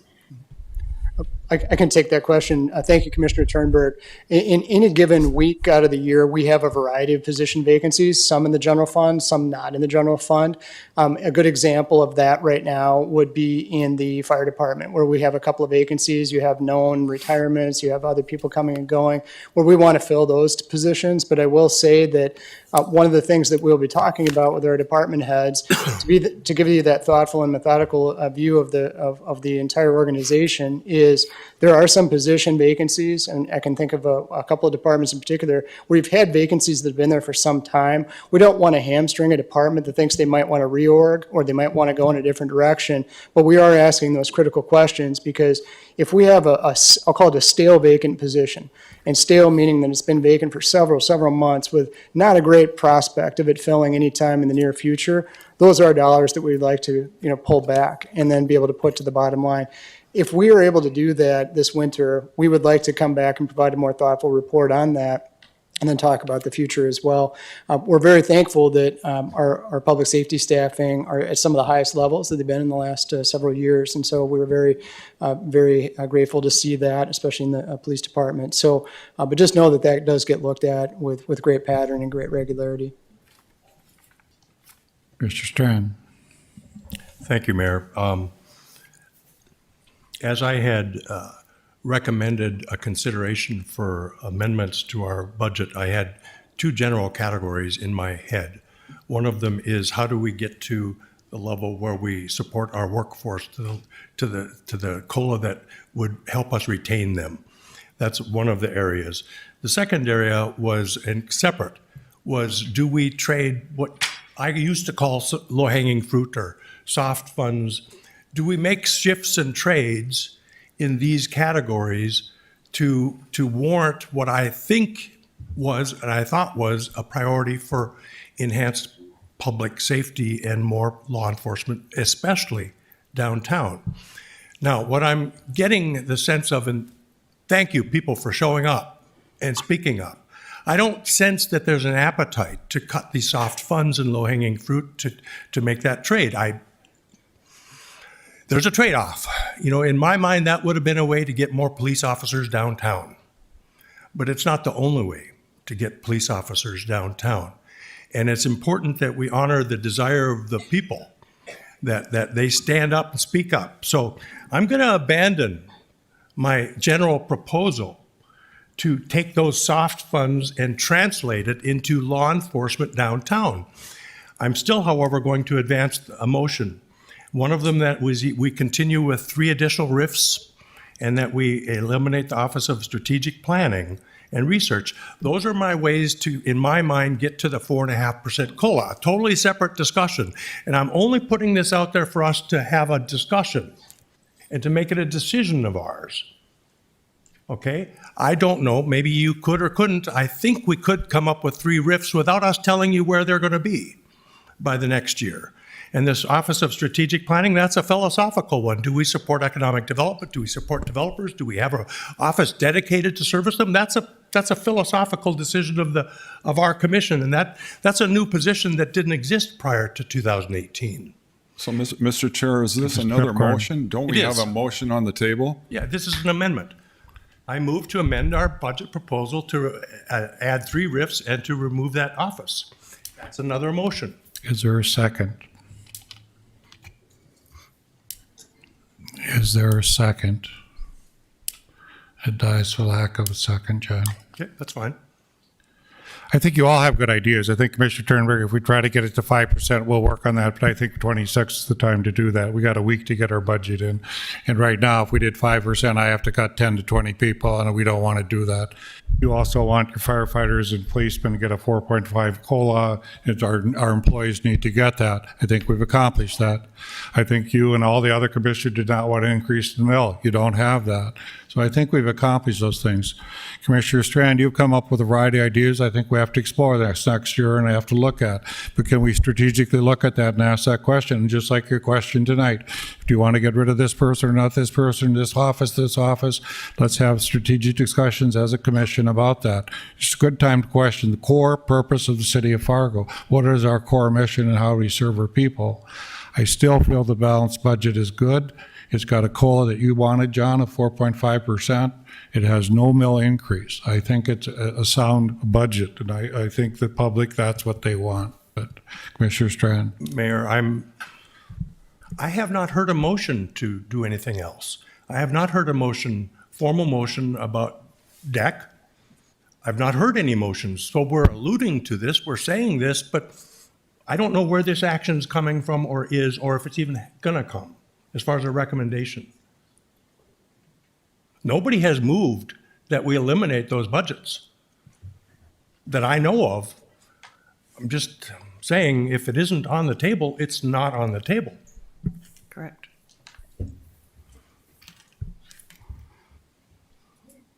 Further discussion?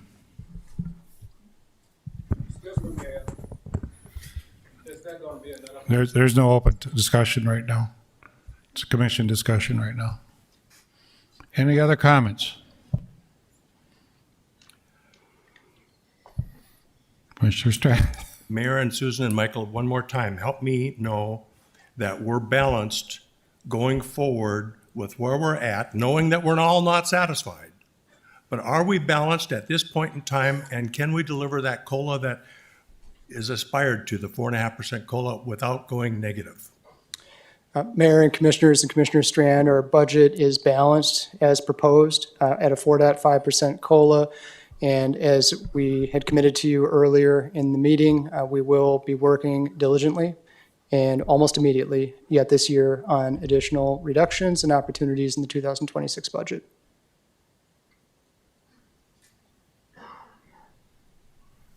Commissioner Turnberg? Michael, could you explain to people how having a balanced budget, yet we still can have a 10% increase in that budget? Can you speak to that? Sure. So as we had mentioned earlier, thank you, Commissioner Turnberg, there are some fixed costs that were just built into that budget as a result of service agreements or contractual obligations that we had that were necessary. And so with the highlights that Susan provided, both with the combination of RIFs that have already occurred, as well as new revenues, and as well as expenditure reductions, we've been able to achieve that balanced budget for right now.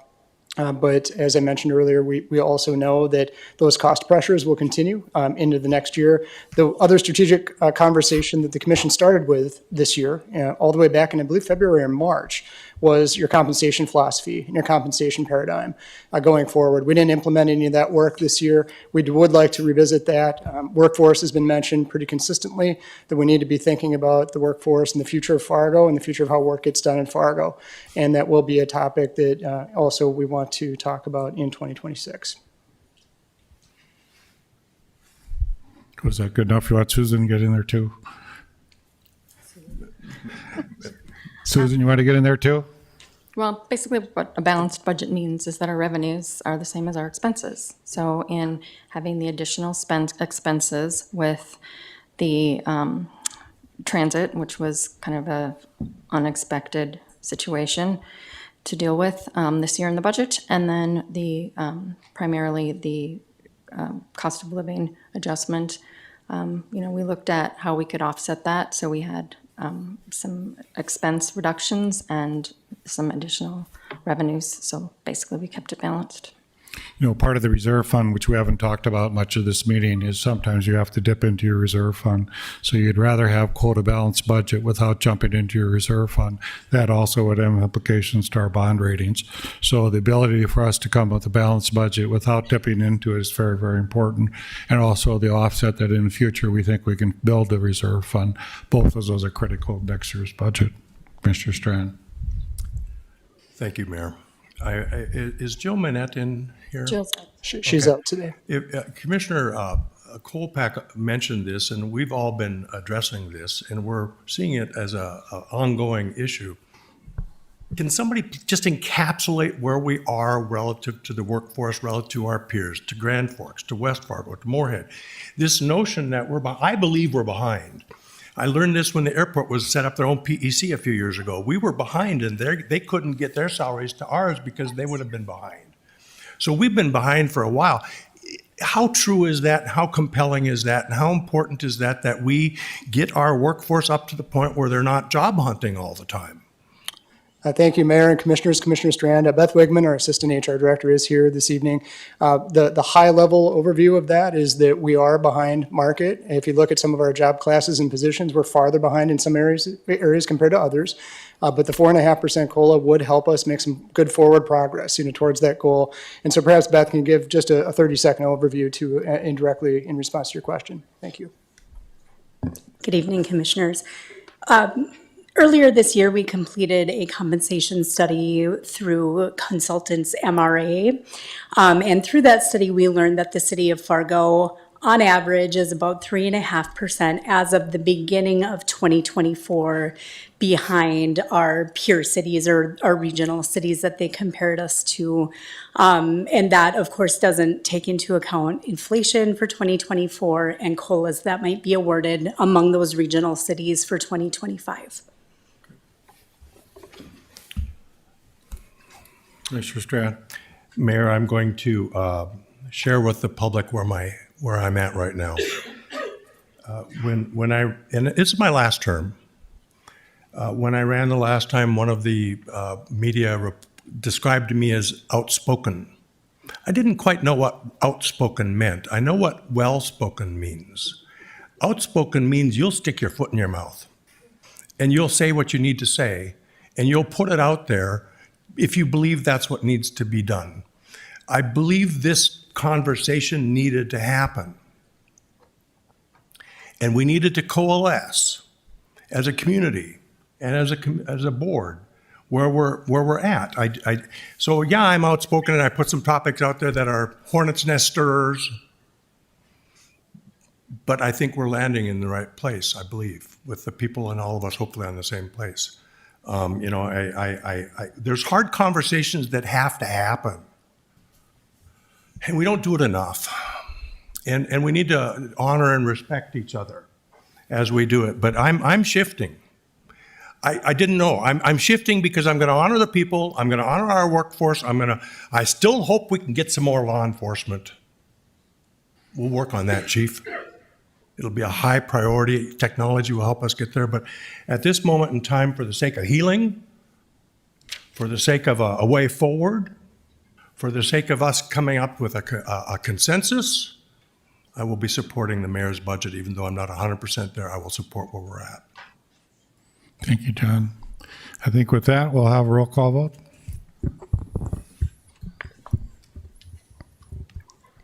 Commissioner Kolpak? Aye. Strand? Yes. Turnberg? No. Pepcorn? No. Mahoney? Yes. I apologize to all these people who signed up to talk about item 34 or 46A, but since John's amendment did not go forward, we don't get to talk about it. But I will take a 5-minute recess because you've all been very patient. And normally our meetings last about 2 hours, some people that come here and do this. I do appreciate everybody who reached out and came to this meeting tonight, but I apologize that you don't all get to speak. But again, we will have thorough discussions as we go into 26 budget of what we're to do next. And I think all the commissioners' input was very helpful. We'll adjourn for 5 minutes.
Call the meeting back to order. Thank you for clearing the chambers in such quick action like that.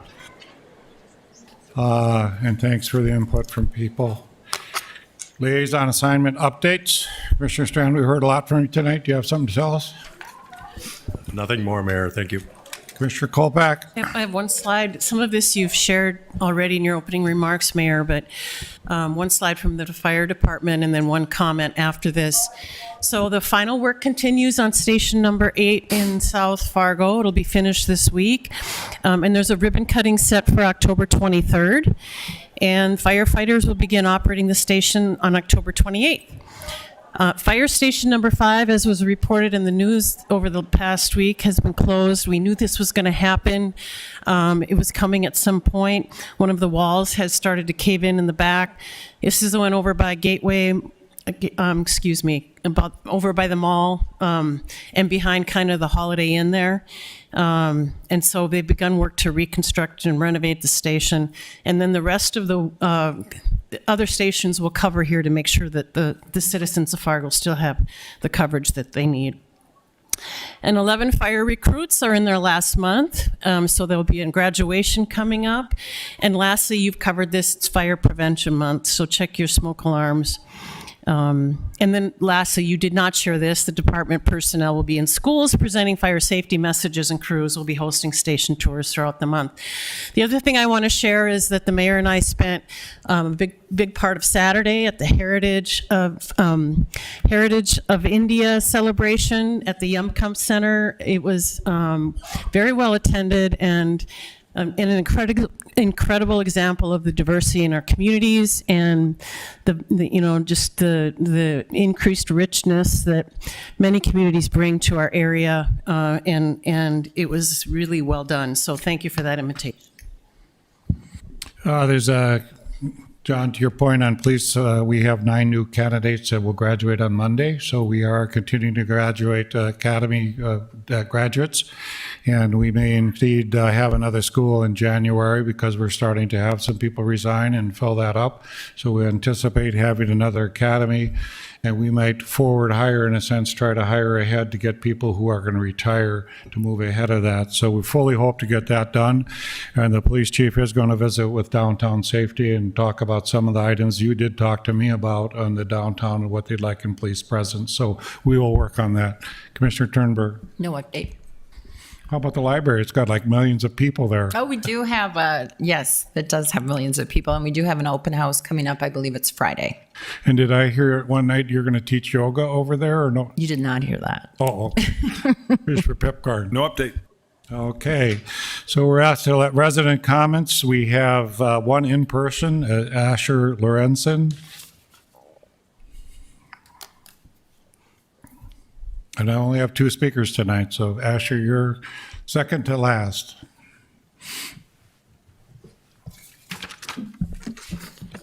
Hello, I'm Asher Lorenzen. Taking the advice of a local resident, I decided to bike the trails along the river. I did not feel fear. I did not see the same dangers she saw. What I saw was my neighbors struggling. I saw them working hard to stay alive and take care of what few belongings they've managed to hold on to. I saw determination in each and every person. I also saw the response from the city. I saw their threats posted all along the trail. I kept biking and I found myself at a local fishing spot. Next to this fishing spot, I saw a porta potty. There's a porta potty for people fishing, but not for our neighbors in tents. You grant that level of dignity for some residents, but not for others. Time and time again, you make it abundantly clear that you care more about the fears of white women than you do for the safety and dignity of our most vulnerable. Thank you. Thank you. Olivia Fisher. Olivia Fisher. Hi, can you hear me? We can hear you. Hi, my name is Olivia. I'm a Fargo resident. Today, I wanted to remind you all that your silence amidst genocide is disgusting and your constituents are fed up. In 1 week, Palestinians will have experienced an entire year of genocide funded by United States tax dollars. 1 year of roads collapsing on families' heads while they sleep. 1 year of citizens traveling across Palestine on foot to avoid the next attack. 1 year of children losing their limbs, their pets, their siblings, their parents, and their dreams. And I know that all of you feel like this is not something you're obligated to take action on, but I'm asking you tonight to please consider your moral duties as human beings. If you and I were being indiscriminately bombed by Israel or anyone else for that matter, I would trust that the rest of the world would cry out and protest because everybody knows that genocide is bad. So I find myself wondering every single day why it's been so difficult for you to denounce what is happening to Palestinians.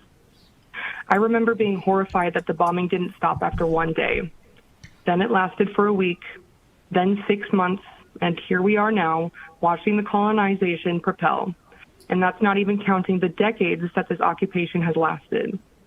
We have failed the Palestinian people, and you have failed every single Palestinian that lives in Fargo. This country's complicity over the past year has now led to bombs being dropped on Lebanon and Yemen, further proving that the longer you are silent, the more normalized genocide becomes. Please set a precedent for North Dakota by calling for an end to the violence and an arms embargo now. Free Palestine now and forever. Thank you. That is all we have for public comment tonight. Is there a motion to adjourn? I so move. Is there a second? All those in favor say aye. Aye.